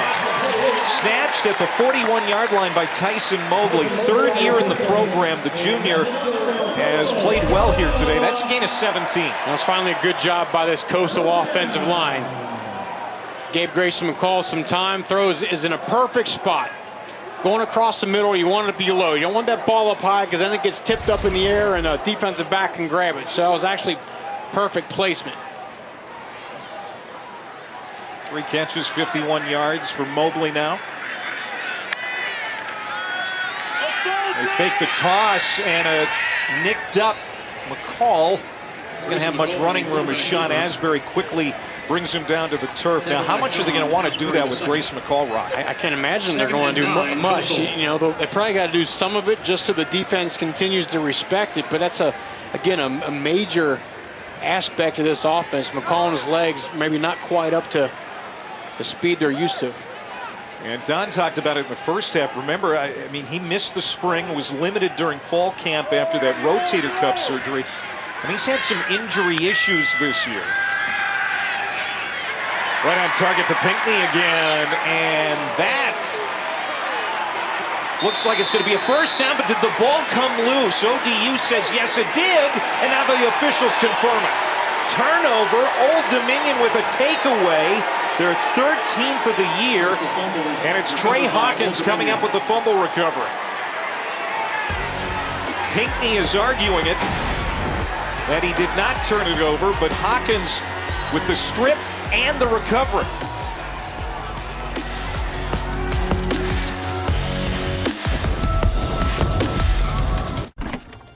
Leads the country in takeaways, but the first one of this game goes to Old Dominion. And this defense, we talked about how great they've been playing, stopping this run, but what a great play here by Trey Hawkins, who rips it out and then is able to recover. It's just before the backside of Pinckney hits the ground, and a huge play here. I'll tell you what, if I'm Hayden Wolf here, I'm getting ready to take a shot at some point early in this drive. And they drew a man offside. Gerard Clark, he was culprit there for Coastal Carolina. He's another guy that we saw him make one impact play where he drove the guard back in. Number 15 with contact in the neutral zone. 5-yard penalty, remain first down. And once 340 pounds starts leaning, it's hard to stop that momentum. So everything kind of going against Coastal Carolina here to start the second half. Ali Jennings at the very top of the screen there, press man. High snap, Wolf able to handle it. It is Watson, the running back with a couple of touchdowns in the first half. He's corralled and thrown down hard, and a penalty flag comes raining in. Now, these officials better get control of this, because we saw a lot of chippiness in the first half, and now it's carried over into the second half. Yeah, it started, I think, about the second play of this game. Just a little bit of back and forth. We've already had a couple. Had won a sportsmanlike conduct penalty. After the play is over, personal foul, unnecessary roughness. Number 40 of the defense. 15 yards, automatic first down. That's defensive end Braylon Ryan, who's getting more playing time today, Rocky, because Manny Johnson is out with an injury. And I don't know how much more playing time he's going to get today after this Bad move. Must have been after that whistle was blown that Ryan came in, and what a huge penalty. Now Old Dominion getting the ball on Coastal's side of the 50. First down and 10 from the 46. Wicks. Good run on first down for Keyshawn Wicks. Their preseason #2 running back Elijah Davis suspended from the team in August. So Keyshawn Wicks has been given more opportunities here in 2022. And that's about the third time I've seen it. There's no edge to this defense right now. Either an outside linebacker or an end just need to kind of just hold that thing and guard it from popping outside. It's not happening. Wicks ahead, and that's going to be close to another first down. Indeed it is. How about this running attack for Old Dominion? Well over 150 yards in this game already. A team that averaged 71 per game coming in. It's absolutely amazing. I keep waiting for them to take a shot to Ali Jennings, but they don't have to. They just keep plugging away with this run game. What an exceptional game for Blake Watson.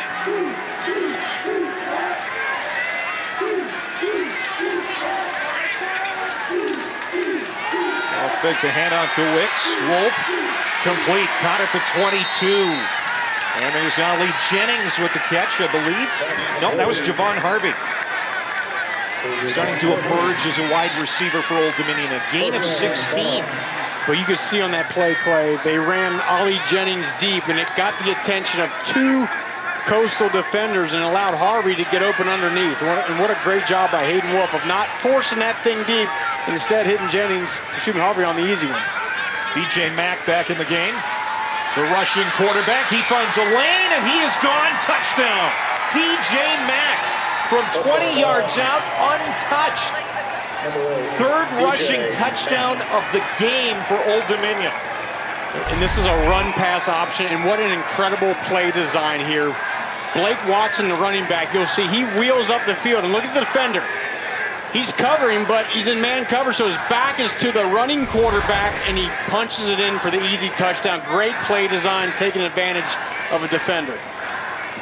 College football fans remember Mack at Central Florida. He backed up Mackenzie Milton and Dylan Gabriel there before transferring to Old Dominion.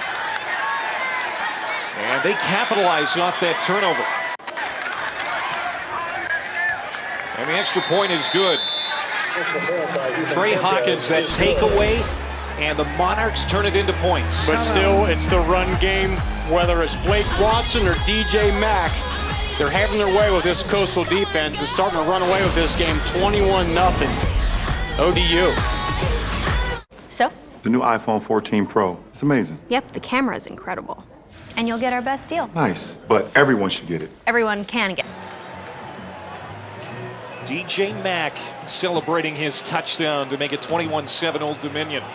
This is the first meeting between ODU and Coastal since the second round of the 2012 FCS playoffs in Norfolk.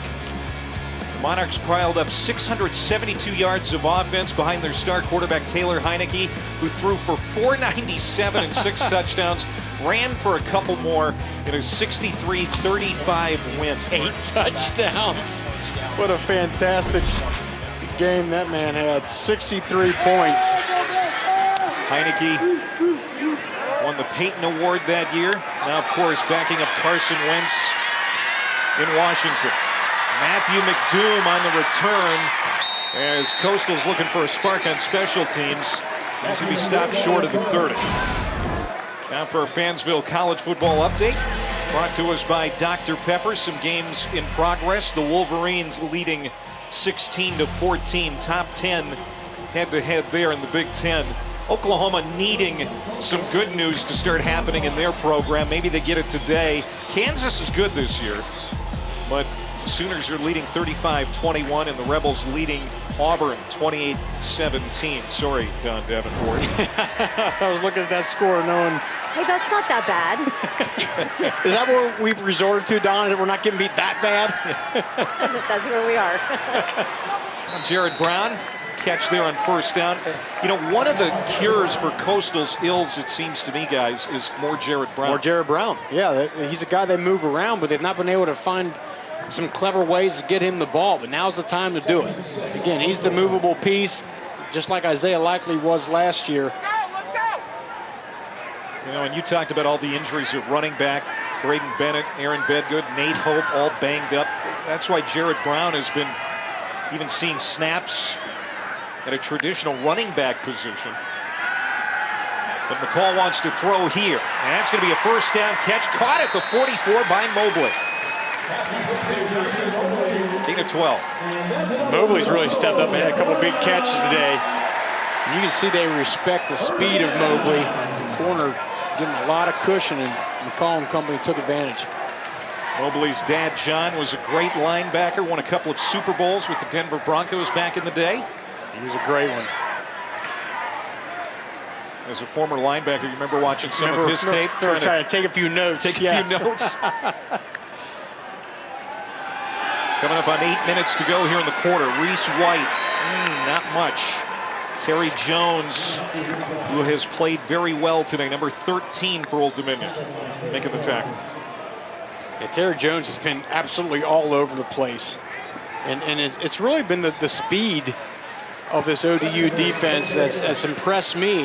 You can't get outside on these guys, can't get to the perimeter. The rushing yards, 36 in the FBS coming in.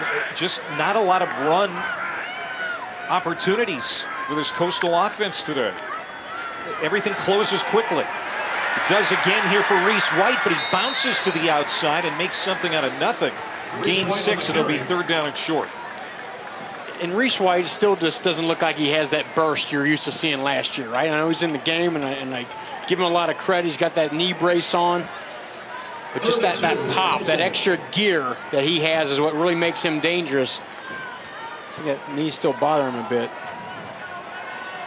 Old Dominion, who's done a great job against this offense. The defenders knew all week, it was going to come down to their assignments and sticking to assignment football. Discipline was going to be key, and they've been disciplined for the most part. Some penalties have gotten away that's from the them. only thing, yeah. When they've kept their cool, they've played well from play to play. And they're hitting the backfield for 13, Terry Jones. Guess who? Alonzo Ford just creating havoc up front again. I mean, they can't block Alonzo Ford. He's undersized, but he uses quickness. You see him there in the middle of the field, and then you'll see Terry Jones coming down the line. But it's Alonzo Ford, number 5, that creates the havoc that stops that play. Well, Jamie Chadwell's going to go for it near midfield here on 4th and 3. Can Grayson McCall make a play? As he has so many times before, rolling to his right. Gets some pressure, and he's going to be down. Marcus Haynes credited with the sack. 4th sack today for the Old Dominion defense, and they'll take over on downs. Grayson McCall is not as fleet of foot as we're used to seeing. He's got that lower leg injury, but look at Haynes. It looks like he's going to wait back, and then he just comes forward. They're expecting Haynes to just kind of wait back and stay in that flat there, but instead he accelerates and brings McCall to the ground. And it's a loss of 10 yards, so Old Dominion takes over with great field position at the 41. Yeah, and I don't love that going for it right there at that area of the field. And I know your offense has been struggling a bit. You got to try to get something going, but this creates incredible field position for ODU. Does that show a sign of desperation? A little bit earlier than maybe we would think?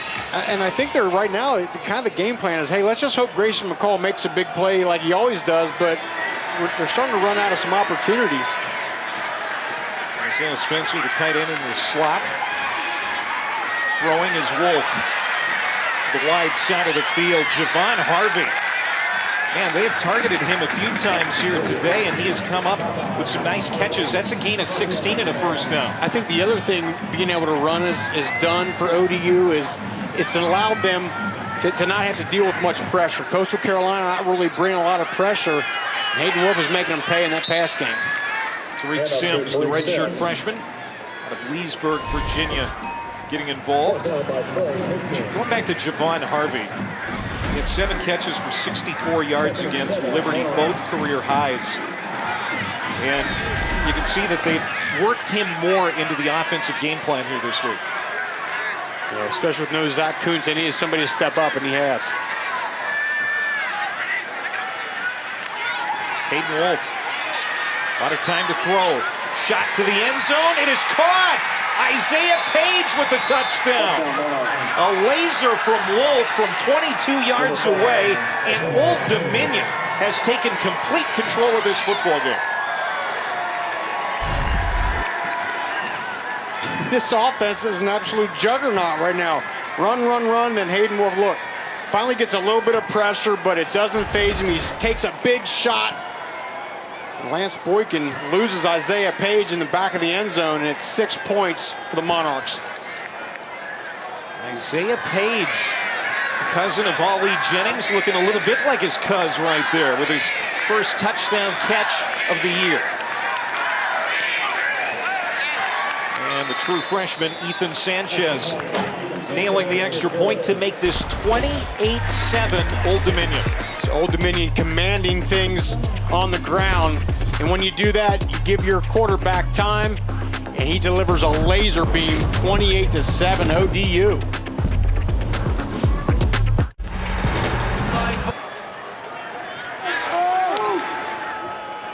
Coastal Carolina, their biggest deficit of the year. They're ready to get it back. With 5:23 to go in the third quarter. Let's go down to Don Davenport. Well, yes, that was because of an Isaiah Page touchdown, his first of the year. And guess who was there to celebrate with him? Ali Jennings. Those two grew up together. They're cousins. As a matter of fact, Isaiah actually threw Ali his first ever touchdown pass in a game. They were 11 years old. Isaiah was the quarterback, Ali a tight end. He remembers it like it was yesterday. He said a corner route back at the end zone. And when Ali decided to transfer from West Virginia, he said he wanted a family-like atmosphere. What better way than to come to a team where part of your family is there? So those two are close, and now Ali gets to celebrate Isaiah's first college touchdown with them. Yeah, how about that? Stuff. Really cool stuff. Family affair at Old Dominion with those two. Oh, here's a good strike from McCall. And this is going to be a touchdown for Jared Brown. Just what the doctor ordered for Coastal Carolina. Jared Brown, a 75-yard touchdown reception. And just like that, life on that Chanticleer sideline.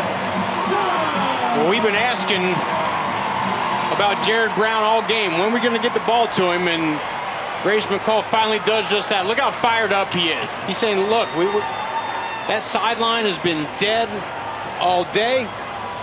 And he knows they got to get fired up because they're still in this football game. You're always in the game when you have Grayson McCall quarterback because he can deliver shots like that.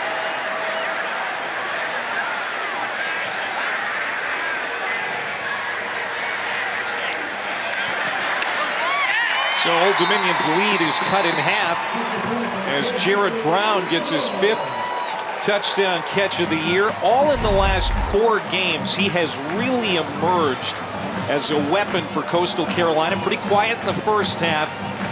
And this is a bad sign for Old Dominion if he gets lathered up. It was, and it was a great play call because Grayson McCall sensed there was no defender in the middle of the field, and they ran him across. He said, come on, give me some of that momentum back. We're still in this football game, boys. And I'll tell you what, right now, interested to see how Old Dominion responds, right? They do the unthinkable. They go up 3 touchdowns, but for a program in its first year in the Sun Belt, how do they deal now with Coastal answering real quick, 1-play touchdown? Can they find a way to get that momentum back? Because if you don't get it back, that man right there is going to make sure it stays in teal the rest of this game. Said it before, a new look offense for Grayson McCall with all of his weapons from last year gone, including Isaiah Likely, who's in the National Football League now. Even though they're 6-0, there have been some growing pains at times for the offense. It hasn't been as easy for Newland Isaac and Willie Korn to help Jamie Chadwell call the plays. Short kick. And that's going to be good field position for Old Dominion. Near the 30-yard line. Well, tomorrow on Sunday NFL Countdown, before their rematch, Josh Allen and Patrick Mahomes sit down to relive the wildest 13 seconds in NFL history. Plus, the NFL executive who oversees officiating will join the crew to examine the roughing the passer penalty. There's been a lot of talk about that, of course, lately. So kick off your Sunday with NFL Countdown at 10 a.m. Well, we were talking about Isaiah Likely. And speaking of the NFL, now a rookie with the Ravens. They're going to be in East Rutherford tomorrow to take on the Giants. What a career he had here last 4 years. This is Obisani on first down. Great run for Old Dominion. And barely tripped up as he crosses the 40-yard line as this Coastal defense continues to get gashed on the ground. Statement run by ODU. Coastal gets the quick touchdown. Looks like they're going to start to get some of the energy back, and you just throw the dagger into them by opening up the drive with a long run right up the middle. 11 yards for Sani, who will get it again. He's their fourth-string running back, and he lowers his head and gets to midfield. How about this? 9 yards after 11 yards for Sani. And you don't feel the linebackers and the safeties of this Coastal defense. They're usually so good in helping stop that run. It's always been an undersized front. Those linebackers and safeties have been able to compensate. It's not happened today. Get the first down. We've seen Watson, we've seen Wicks, we've seen Tariq Sims. Now Obisani getting some good work here out of that Old Dominion backfield. And it doesn't matter who's carrying the ball right now, Rocky. They're getting it done. Yeah, anybody, whether it's Blake Watson, Keyshawn Wicks, DJ Mack, the running quarterback. And those early downs, they've had so much success. Kevin Rayner, the offensive coordinator, told us this week that was going to be key. Well, and that's why they've been so bad to this point on third down, because they haven't been good on first down, but they're doing it today. Wide open man, it's Jennings. Spins away from a tackle. And he's going to be punished at the 36-yard line. But it's a 12-yard gain and another first down. Move the chains again for the Monarchs.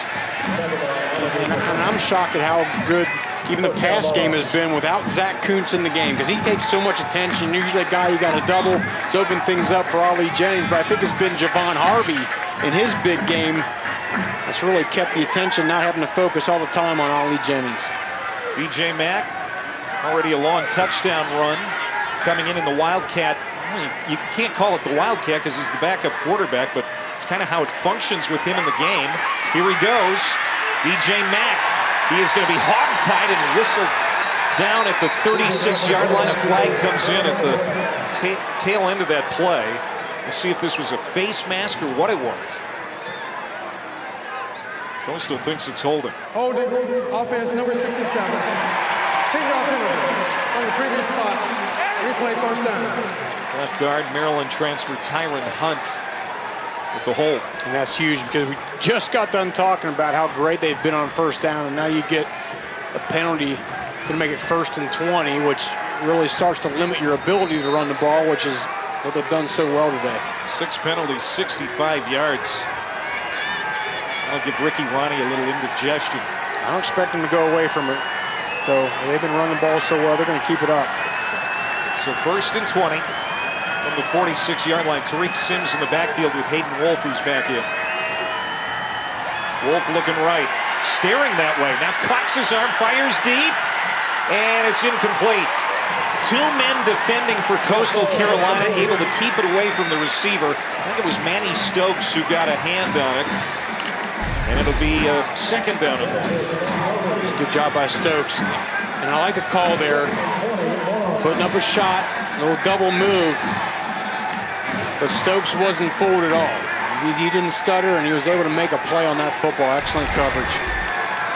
Even though he never turned around to make eye contact with that football, he did enough to keep it away from Javon Harvey. Inside handoff, nothing there this time as Coastal Carolina starting to wake up defensively. There's the big nose tackle, Gerard Clark.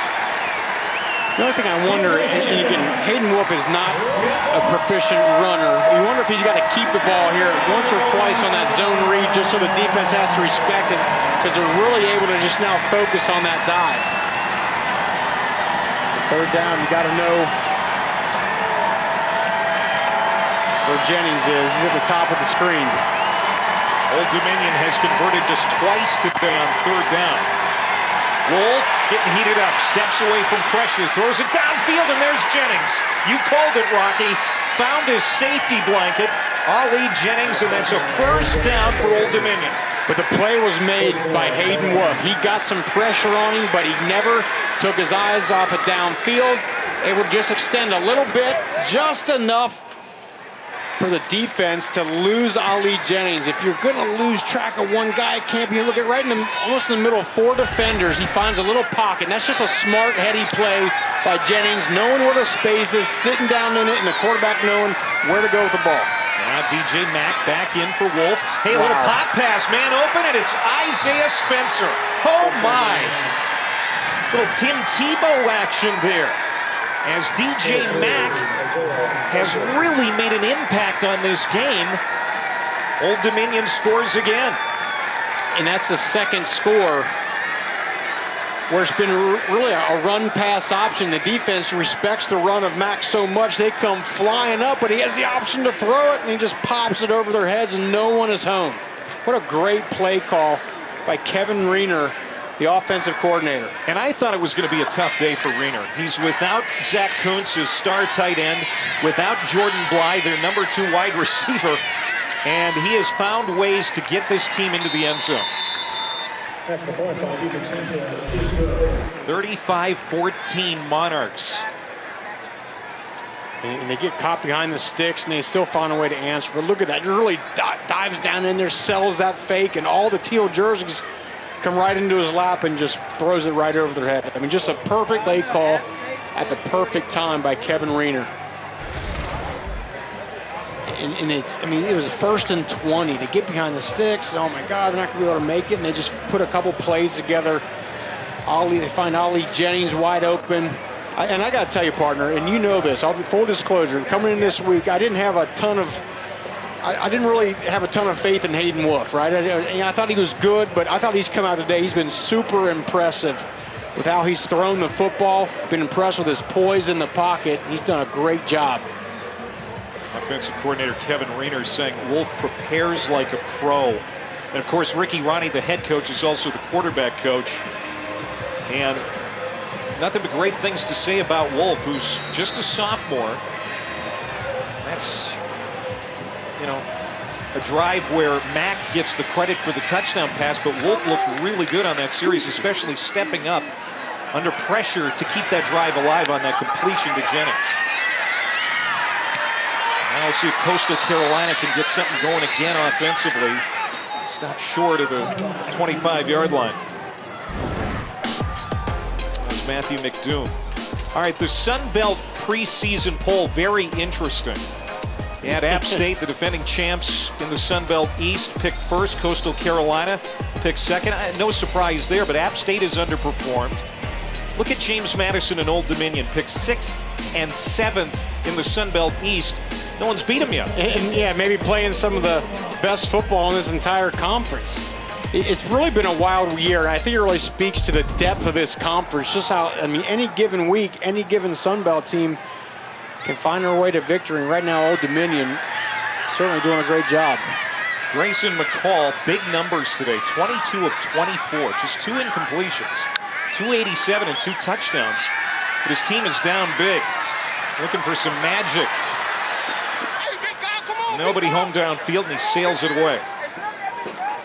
He was trying to find Tyler Roberts. It looked like the same play that they'd hit Jared Brown on for that deep touchdown, a little deep slant.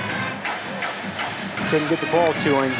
But yeah, he's been great today. I still think his lack of mobility is affecting him just enough to make him not quite as dynamic. Look at the rushing today. That's the real story. 100%. Reese White is back, but he's been held to just 31 yards rushing on 9 carries. And that looked like a busted play in the backfield, and Old Dominion blows it up. Shooting in R.T. Johnson, the team captain. And we've talked about how this is a complex scheme, running this option sort of deal, and they're usually so proficient at it, but just they run into each other. And that just stops the play before it can get started, and that's a tackle for loss. Grayson McCall on that last possession, one big pass to Jared Brown. And you're thinking, okay, Coastal's back in this ball game, but here they are, 3rd down and long again. Jared Brown in the backfield. Now he's going to come out to the slot. 5 of 10 on 3rd down today. The Chanticleers looking for a big play from their star QB, and they got it.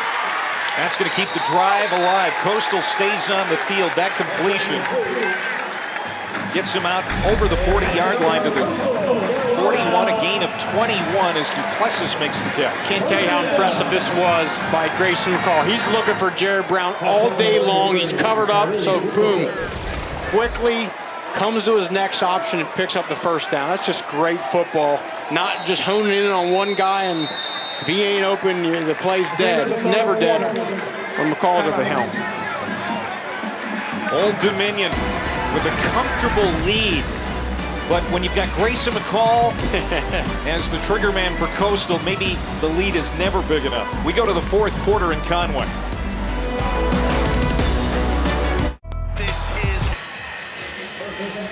We head to the fourth quarter here in Conway. Clay Matvick, Rocky Boyman, Don Davenport on this homecoming day that has been uninspiring for the Chanticleers. A 21-point third quarter for Old Dominion, trying to end a 9-game winning streak dating back to last year for Coastal. And Old Dominion has owned the energy and momentum in this game really since the start. But right now their defense it's crucial, cannot give up a big play like they gave up to Jared Brown, a 75-yard touchdown earlier. Make them go the length of the field and chew some clock up. The call to throw on first down from the own 41, another sack. Denzel Lowry, his second sack of the game, 5th overall for the Monarchs. And McCall was trying to take a shot on that play, but Lowry, as he did early in that first half, comes up big. They're just staying after him, just fighting, scratching, clawing. Lowry gets loose and brings Grayson McCall down. Wow, this is just an amazing effort by this front.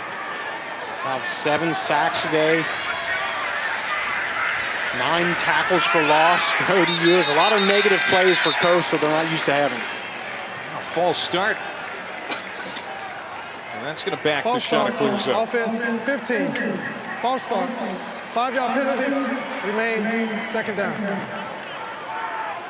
Wide receiver Sam Pinckney jumped on that play. And you see the emotion here on the sideline for Coastal Carolina, or should I say the lack of it. Lack of it, yeah. And it's surprising. Beautiful day, it's homecoming, fans in the stands, and they're dead. 2nd and 19, McCall to an open man. It's Beasley. They'll try to make some of that yardage up. Gets it back to the original line of scrimmage, another yard more, and from the 42, it'll be 3rd down. Brought down by Trey Hawkins, third. Can't give up a big play, and now it looks like Beasley is shaken up. Yeah, he's limping toward the sideline. I mean, this running back room has been an infirmary all year. Beasley, the 4th string running back, really has been the guy all year because of how beat up they've been. Beasley, 10 carries today, just 13 yards. A guy that has gone over 100 yards in 2 of the last 3 games. Deep shot, looking for his man. It is Pinckney with the catch. Gets it inside the 30-yard line of Old Dominion, down at the 26, a gain of 32. And Clay, we saw him running this route in pregame. A little double move, watch. Threaten him with the speed and then nod and go back out to the outside part of the field. And of course, the ball is in an absolute perfect spot for Pinckney to get it. Talked about it, ODU could not give up the big shot, and they gave him a big one right there. And they attacked a guy in Tobias Harris who has 18 career interceptions. Most of those coming at West Texas A&M, but it's the height. Yeah, he had the mismatch. 5'9", yeah. McCall, good throw, but it's out of bounds. He was looking for Tyson Mobley again. Yeah, just to go back to that last play, Tobias Harris 5'9", Sam Pinckney 6'4". It's been the difference here, but this is what's Coastal at stake. Carolina, 9-game winning streak going back to last year. You could see Clemson coming into their game today, a 12-game winning streak. And as we get a timeout for an injury down on the field, Coastal Carolina has so many things to think about right now, not the least of which a 21-point deficit. Now, it can close quickly because Grayson McCall has that capability, but he has not been himself quite today, especially since he took that hit in the first half. Well, because they've been so one-dimensional. They haven't been able to run the ball at all. And I think this is the game where it's really noticeable. They don't have the playmakers that they've had the last 2 seasons, right? We've talked about them. Isaiah Likely, Javion Hiley, Cam Brown, all these guys that were so good playmaking, explosive guys in this offense. And between injury and just having a lot of inexperience, they don't have those big play guys. It's all on the shoulders of number 10. And his numbers have been fantastic. 349 and 2 touchdowns a day and only 4 incompletions. Coastal was picked second in the Sun Belt East behind App State, as we talked about early. They're going to host App State in 3 weeks. I think a lot of people were circling that game preseason, thinking that was going to be a heck of a matchup, but App State's already got a couple of losses. Coastal trying not to lose today, and that was nearly picked off. There's a penalty flag laying on the field at the 25-yard line. There's a rare errant throw by McCall. I think sailed on him a little bit. They're lucky to not get it intercepted. Just 1 interception this year for McCall.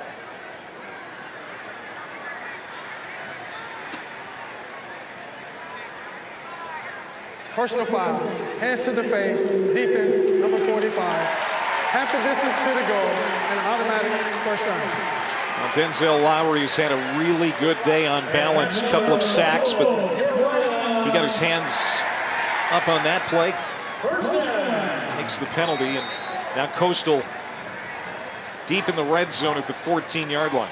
It was Alonzo Ford, remember, who went out of this game. He's been so good on that defensive line along with Lowry. 7th penalty against the Monarchs. Took some foolish penalties in the game against Liberty a couple of weeks ago as well. Here's McCall taking a shot at the end zone. That's going to be incomplete. R.T. Johnson in coverage, number 1, as he was doing battle there with Mobley. Good job by Johnson, quickly closing that gap. That ball would have been out of bounds regardless. And this is where a lack of run game just kills you, right? Yeah. Down here inside the red zone, because that field shrinks up. There's not enough room for Pinckney and Jared Brown to get open. It's going to be up to McCall to find a way to get this thing in.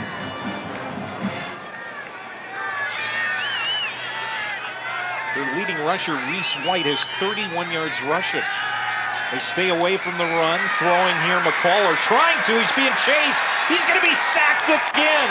E.V. Harris. That is his 2nd sack. And the 6th for Old Dominion.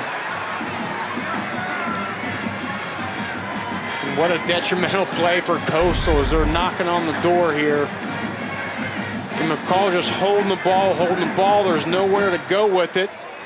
He's forced to escape away from his throwing arm. So he's got to find a way to get his hips turned around to deliver the ball. He can't do that. And Harris brings him to the turf. Incredible play. That's another big loss after a sack, too. A loss of 10. We've seen that happen a couple of times for McCall, and I think that's because he's not used to being chased like this. And he's not quite as mobile. 3rd down and 20. He's chased again. Escapes the pocket this time. Still looking downfield. He's going to be pushed out well short of the line to gain by R.T. Johnson, and his 4th down. You got to go for it here, right? You need touchdowns. Field goals ain't going to cut it. And on top of that, Cade Hensley, their field goal kicker, has missed his last 3 attempts. No, this is an easy call for Jamie Chadwell. You're going for it. And now, what is the play call going to be? You got Pinckney at the bottom of the screen.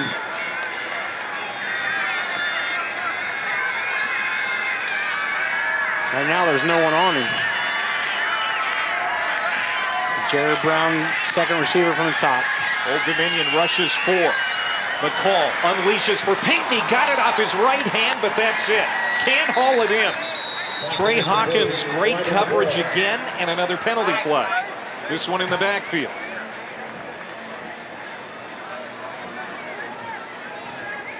Personal foul, hands to the face, defense, number 41. Half the distance to the goal. Wow. Automatic first down. And an automatic first down. Instead of taking over on downs. Wow. They're going to give Coastal Carolina 1st down and goal to go. from inside the 10.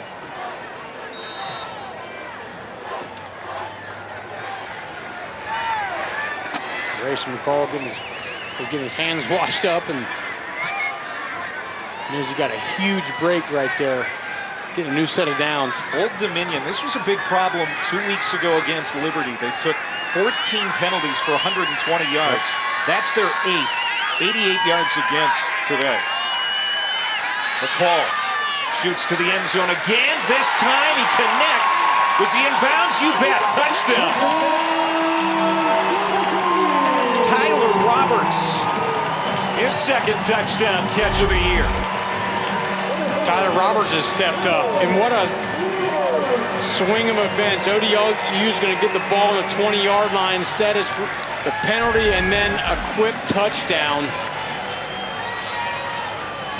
And that's exactly what Coastal needed. Field goals aren't going to get it done.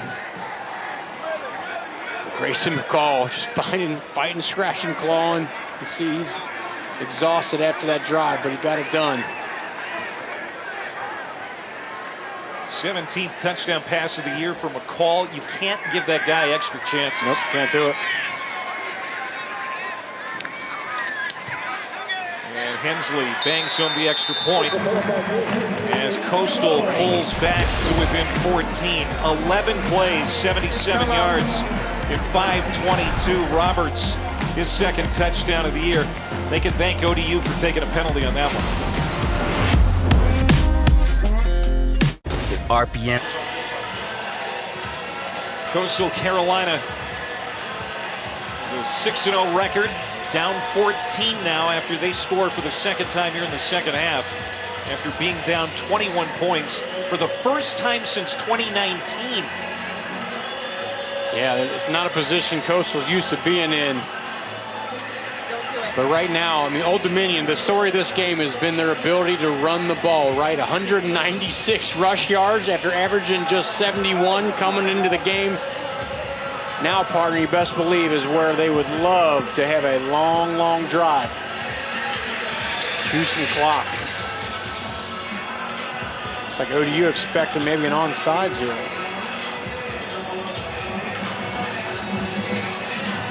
They've got the hands team out there. You don't see these usually with 11 minutes left. Yeah.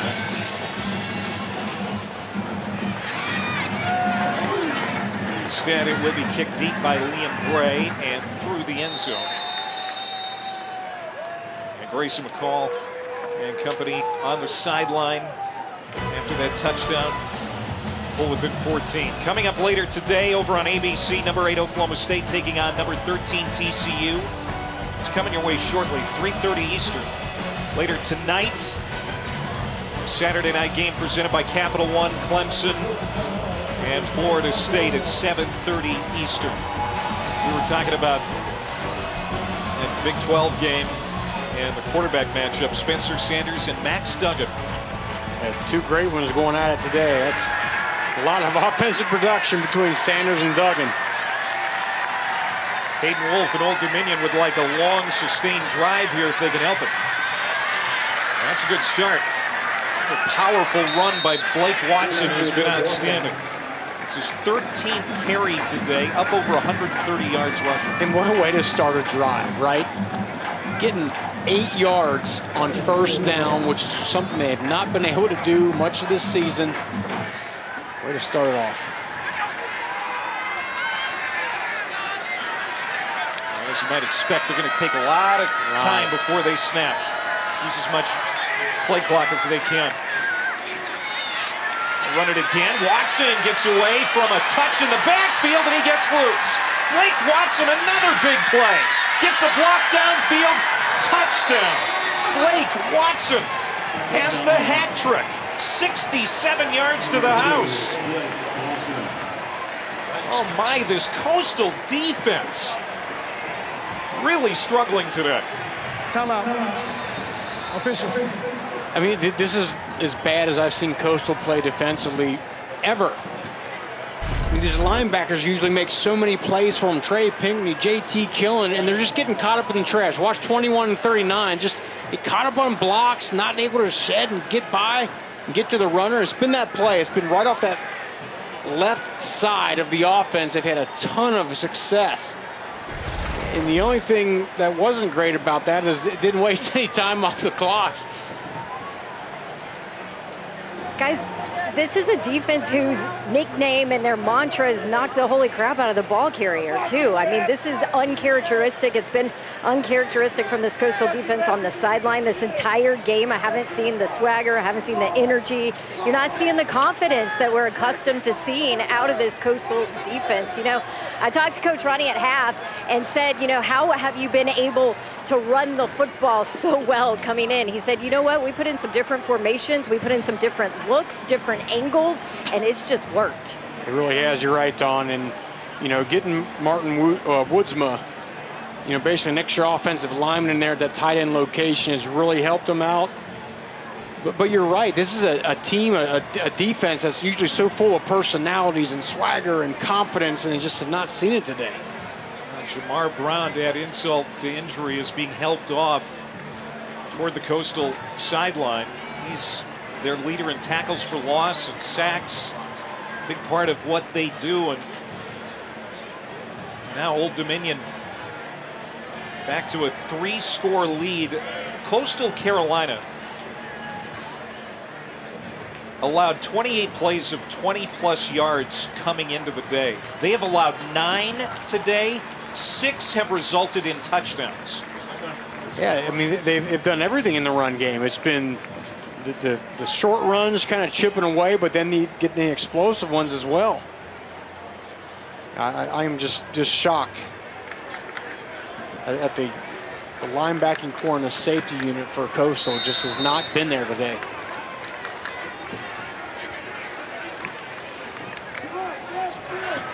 And the crowd here at Brooks Stadium agrees with you, Rocky. You can just tell this fan base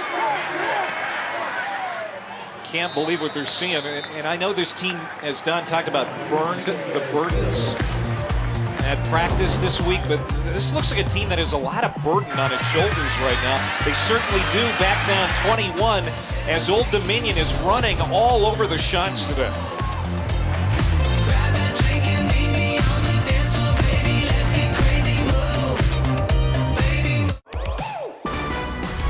The Allstate Saturday Kickoff is presented by Allstate, reminding you that football season is mayhem. Bad news for Coastal Carolina fans is their team is down 21 points again. The good news is the beach is close. You drown it's your a nice sorrows. day. That's right. 42-21 Old Dominion. First year in the Sun Belt. I mean, opening up a can on Coastal Carolina, who has been, you know, one of the standard bearers in this league the last couple of years. Yeah, like last 2 seasons especially.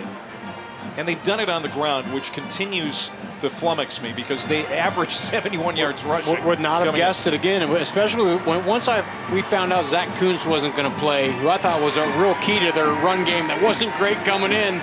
Without him, my God, how are they going to find a way to run the ball? Well, they have. They put a lineman at tight end. They've been pulling a couple guys, really giving Coastal a look. It looks like they haven't seen much this year.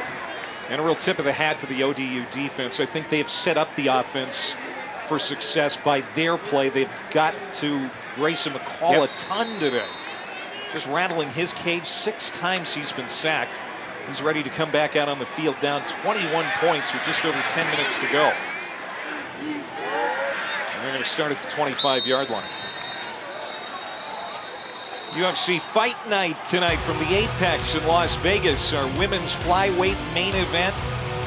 Prelims starting at 4 Eastern, followed by the main card at 7 Eastern on ESPN+. Go to ESPNplus.com or download the ESPN app. Clay, Rocky, Don here in Conway, scratching our heads a little bit about what we have seen. The running game for Old Dominion, so impressive. And Watson, 3 touchdown runs. He's got a career high 199 yards rushing. But look, you're never out of the game when you have Grayson McCall at quarterback. But he's got to do some scoring, and he's got to do it in a hurry here. Old Dominion, I really expect, I mean, what they're talking about in the huddle is, guys, look, nothing behind us, nothing over our heads here. Keep everything in front.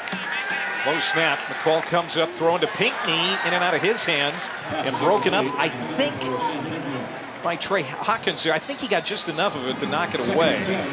And now Pinckney is kind of limping toward the sideline again. Great break on the ball. I'm going to try to start off the drive here with an easy one. Eyes are on the quarterback. Sticks the left foot in the ground and didn't really see what happened to Pinckney there. Hawkins, of course, remember, he caused that turnover with a strip and recovery earlier in the game. That's a wide throw there for McCall, who hasn't had many incompletions today. 26 for 33, 358 yards passing, 3 touchdowns for McCall. I mean, he could have close to 500 yards passing today, but it might be in a losing effort. But it just goes to show you, no matter how good your quarterback is, no matter how productive he is, if you don't get any more help, especially out of that run game, it's not going to go well.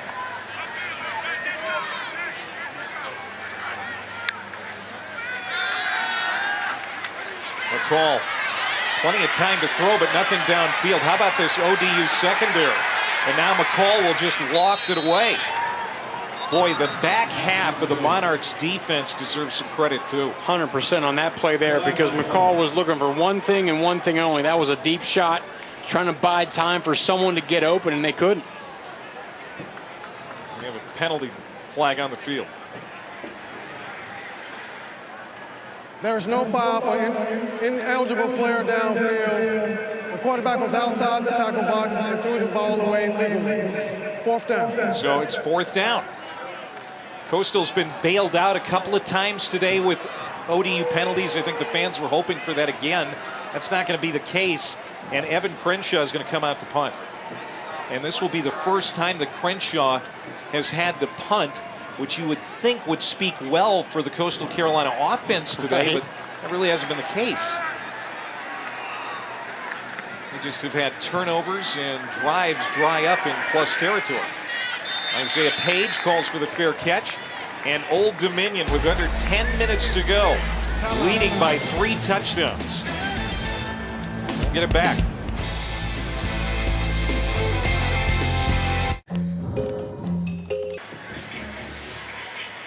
A lot of glare in that coach's box for Old Dominion. Offensive coordinator Kevin Riener deserves a lot of credit today for the play calling as his team leads by 21. Look at the last 5 possessions. They've all resulted in touchdowns for the Monarchs. They have scored on 6 of their 8 drives today. It's incredible. And you talk about play design too. Bringing the extra offensive lineman in and then pulling 2 guys. It's been the runs off to the offense's left side. It's been so productive. Now they'll stay with what's been working. Blake Watson and that Old Dominion running game. We talked about 3rd down a lot this week when we talked to Ricky Ronnie. He said that 3rd down was going to decide this game. Whoever wins 3rd down will win the football game. Well, Old Dominion, on 3rd down, just 41% of their offensive possessions resulted in a 3-and-out. 41% of their possessions resulted in a 3-and-out. They've had none today. No 3-and-outs. It's because they've been so good on 1st down. Here it is, same play. Another long run for Watson. Having a career day. Yeah, he might get his 4th touchdown. That's a gain of 44. Off tackle, and they pull 2 guys around. Get Leroy Thomas, the guard, and then also the tight end. Pulls around, that's Isaiah Spencer. And it's been this play that's accounted for probably 150 or more of their 300 rush yards today. Just have not been able to find an answer to it. There's no edge to this defense whatsoever. 234 rushing yards. And 15 carries for Watson. And not bad for a converted wide receiver. He was playing wide out just a couple of years ago. And now between the tackles, nobody can stop the man. Inside the 5-yard line, Blake Watson has the Monarchs on the cusp of another touchdown drive. And Chad Staggs, the Chance defensive coordinator, has just got to be out of his mind right now. Another missed tackle by his linebacker. Getting to the second level. You got a guy in the gap, linebacker who's made a ton of plays for you, and Killen hasn't made many today.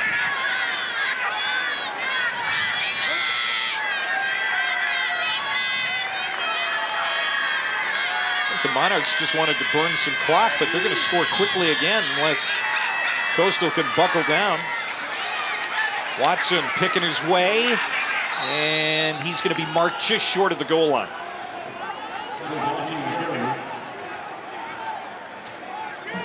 First year in the Sun Belt, Old Dominion has been a pain in the backside for the Chanticleers on their home field today. And what happens when you pull two guys from the backside, it creates two new gaps on the front side.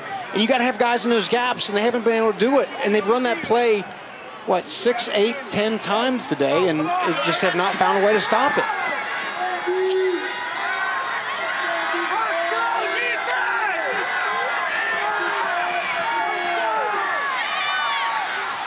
Kind of held on to the exchange a little long. Did they stay out of the end zone? Yeah.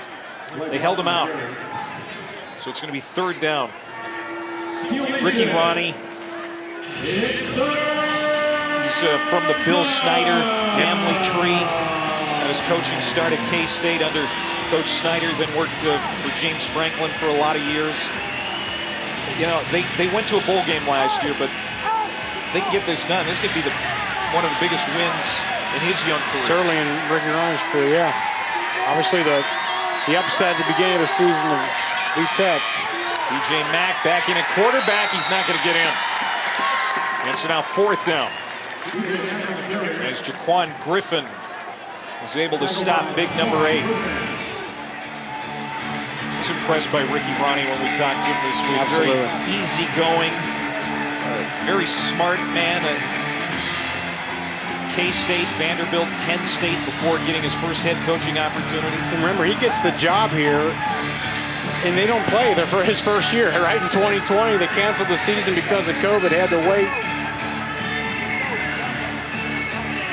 Ricky Ronnie's going to wait as long as he possibly can before he calls the timeout. Wants to burn as much clock. Doesn't want to give Grayson McCall any semblance of a chance. And we're going to step aside. 5:39 to go. Fourth down for ODU coming up. Does your antiperspirant? Old Dominion running back Blake Watson, a junior out of Queens, New York, a school record 256 yards rushing today. He's got 3 rushing touchdowns. A fourth, if he gets it, would tie a school record. But he's going to stay on the sideline for this fourth down play. It looks like Old Dominion's going to go for it, Brock. Yeah, and I think this is a smart call here. They don't need points as much as they need to make Coastal Carolina and Grayson McCall go the length of the football field and chew that clock down. 5:39 to go. Fourth down, goal to go. From the 2. Hayden Wolf has been really good today, going to the corner of the end zone, and it is caught. Ollie Jennings, another touchdown for Old Dominion. My goodness. Wow. And how about the throw by Wolf?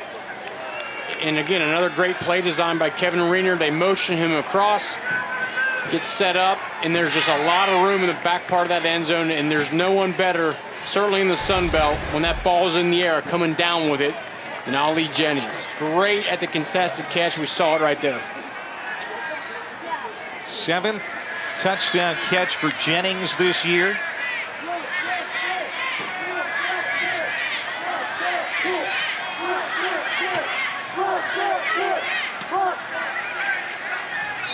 What a statement from Old Dominion.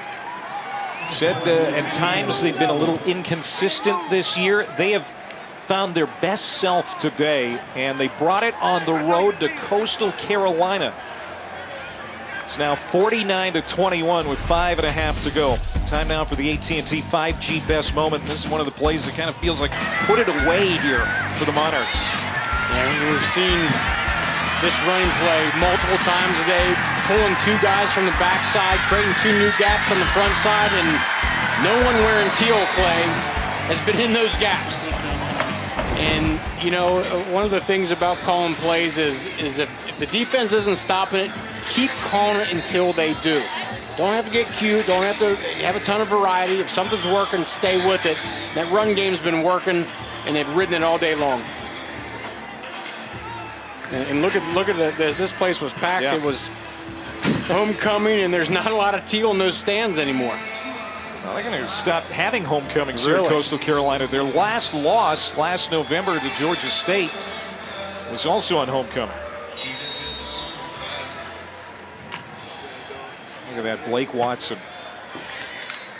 I mean, he had 255 yards on the season coming in. He's got 256 program record today. Of course, we knew he was capable of these kind of games. He was a very good runner in the Conference USA season a year ago, 4th leading rusher in CUSA. And he is having an impact here early on in his new career in the Sun Belt.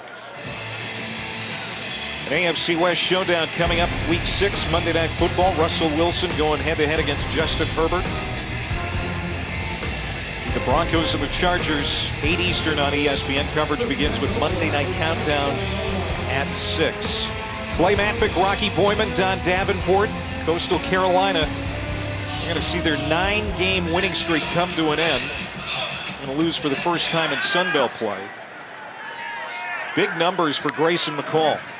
358 yards passing. And it's going to be in a losing effort as Jarrett Guest comes in, the backup quarterback. Grayson McCall, I mean, he was very accurate, 3 touchdown passes, but you talked about it many times, the lack of a running game and the lack of support around him kind of doomed this team today. It's what has made this offense so proficient over the years, is it's just so multi-dimensional, right? There's multiple guys getting the ball, formations, there's some option, there's some pass, there's some quarterback run, and it's just been all McCall today. No help, and you see the result. He's going to spend a lot of time in the ice tub after the game. He was sacked 6 times. He had been sacked 7 times coming into the game.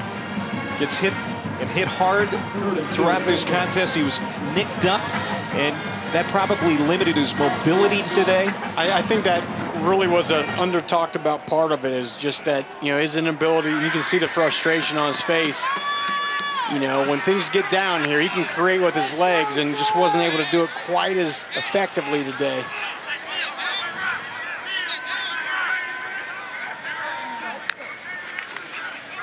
Jarrett Guest handed off. They'll get it across the 40-yard line and keep the drive alive as Max Balthazar, big-bodied redshirt freshman, gets his first touch today. You know, maybe he would have been an option earlier in this game. We hadn't seen Balthazar until now. But just a total team win by Old Dominion. We talked about, obviously, the run game, but the defense getting after McCall, absolutely shutting down Coastal's run game. It's just complimentary football. Now, Grayson McCall has 2 years left of eligibility. I mean, conventional wisdom tells you, though, that this is his last year. And, you know, you got to wonder about the prospects for a guy like Grayson McCall, who's probably going to go down as the best quarterback in Sun Belt Conference history. What do you think he can do at the next level should he get a chance? I think he can absolutely be effective. Now, he's going to have to get a little bigger. He's going to have to put on some size, probably get a little bit stronger. But the 2 things he does best are the 2 things you need a quarterback to do at the next level, and that is you got to have quick decision making and you got to be accurate, and that guy does it better than most quarterbacks in college football. I think he certainly has an opportunity at the next level. Of course, he's been in this offense so many years. He knows it like the back of his hand. A team that runs an offense that has similar principles is going to have to take him for him to have his best success. I mean, he's been in a Jamie Chadwell type offense for a long time because he basically ran this kind of thing in high school. Correct. And now, obviously, at the NFL, you are starting to see some, zone read and things like that with, with Kyler Murray's of the world, and certainly, Trevor Lawrence runs some of that stuff. So it's a part of the NFL game anymore. 2.5 to go. Jared Guest, third-string quarterback, out there running the offense for Coastal Carolina. It's a hard hit. Balthazar clobbered down Max Balthazar on the carry. by E.J. Green.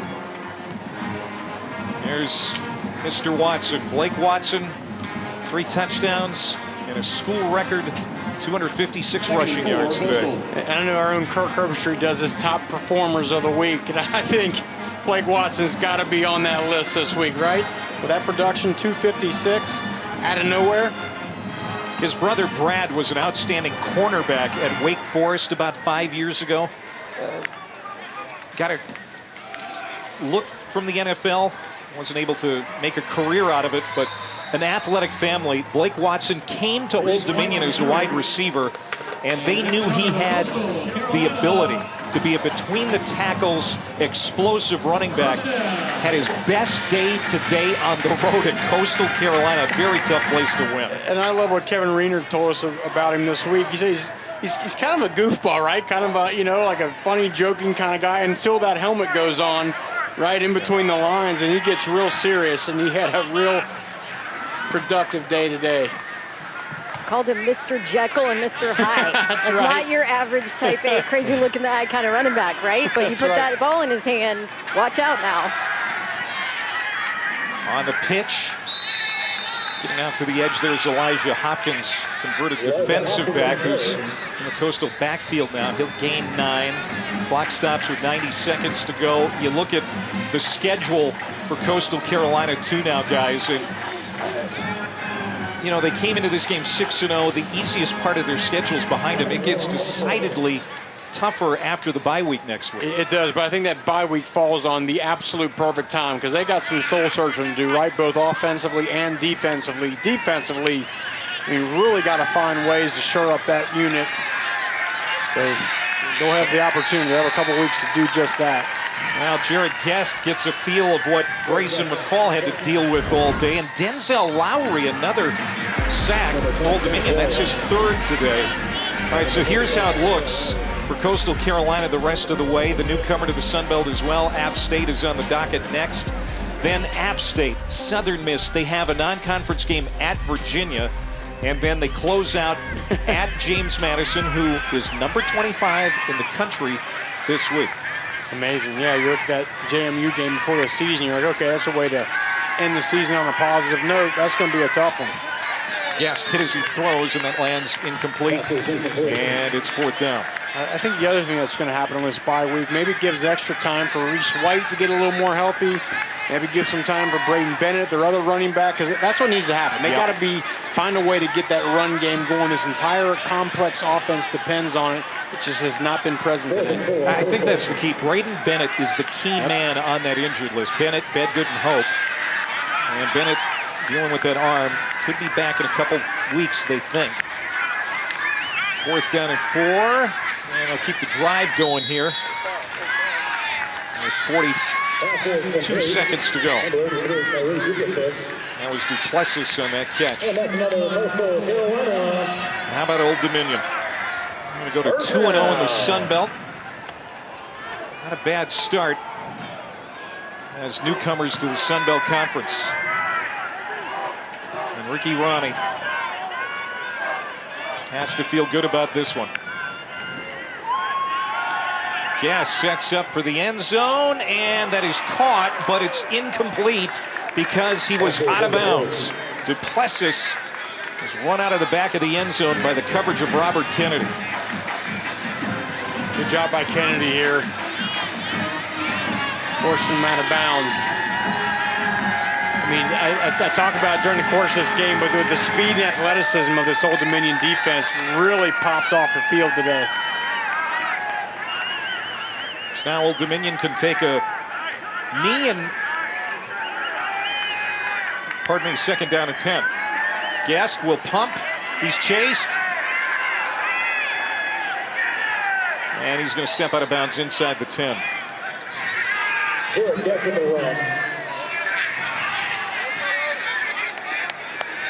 Old Dominion, you look at their schedule, and it looks brutal too, especially in November. They host Marshall, JMU, then go to App State and South Alabama. Going to host Georgia Southern next week. Just a really good league, but not a week off against anybody. Yeah, you can't. It's just a lot of parity in this conference, which makes for an exciting brand of football. Anybody's conference to win here as this season goes on. Balthazar wrapped up. 15 seconds to go. It'll be 4th down here for Coastal Carolina. Try to get in the end zone here, you would think, in the final play of the ball game. And I don't know that they're going to get the snap off. There's a penalty marker down. It's not going to matter either way, but Old Dominion starting to celebrate on that sideline, as they should. Just an impressive victory on the road. False start, offense 53.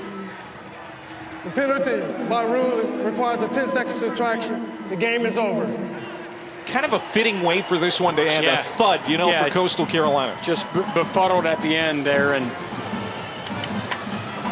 49-21 the final, as Coastal sees its 9-game winning streak come to an end. They fall to 6-1, 3-1 in the Sun Belt. They're going to be on bye next week, then a tough trip to Marshall on the 29th. And Old Dominion stays undefeated in the new league as Jamie Chadwell and Ricky Ronnie meet at midfield. What a run game for the Monarchs, led by Blake Watson. Let's go down to Don, who's with the coach. I am here with Coach. Coach, you guys come in averaging just 71 yards on the ground per game. Today, well over 300. What clicked? We've been about that far away for a while now. I thought we did a really nice job of obviously blocking up front, but our wideouts really blocked downfield. And then, you know, I thought Blake did a great job of using his offhand and getting extra yardage by breaking tackles with stiff arms and swipes and things like that. Yeah, a career day for Blake. What impressed you the most about him? Just the way he kept his composure the whole time, the way he was able to make people move, you know, miss in the second and third level, and just the way he played really from the beginning of the game all the way to the end. I mean, he was pretty dominant right from the first snap on. Coach, I can't overlook your defensive performance. 6 sacks on Grayson McCall, held that offense in check. What did you like most about what that unit was able to do? Well, I knew that sack margin was going to be probably the biggest indicator of who won this game, and obviously we did a great job there, and we protected our quarterback and we got to theirs. You know, third downs was going to be the other one, and then turnovers, and you go back and look, and we won all those. So I think that, you know, that's something that was an impressive, something we, you know, talked about all week long, and the guys took it to heart. Congratulations, Coach Ronnie. Thank you very much. Yeah, 525 yards of offense, 324 on the ground, and there was only 1 turnover in the game, Rocky, and that was a Coastal cough-up, and of course Old Dominion turned that into points. But Blake Watson, the real story, had the 3 touchdown day. Every time he touched the ball, something big happened. It was big, and you know, you expected, okay, maybe they'll chip away a little bit and run just good enough to keep their pass game open, but it was just explosive runs. It's really been the story of the day. Let's go back down to Don, who's with Blake.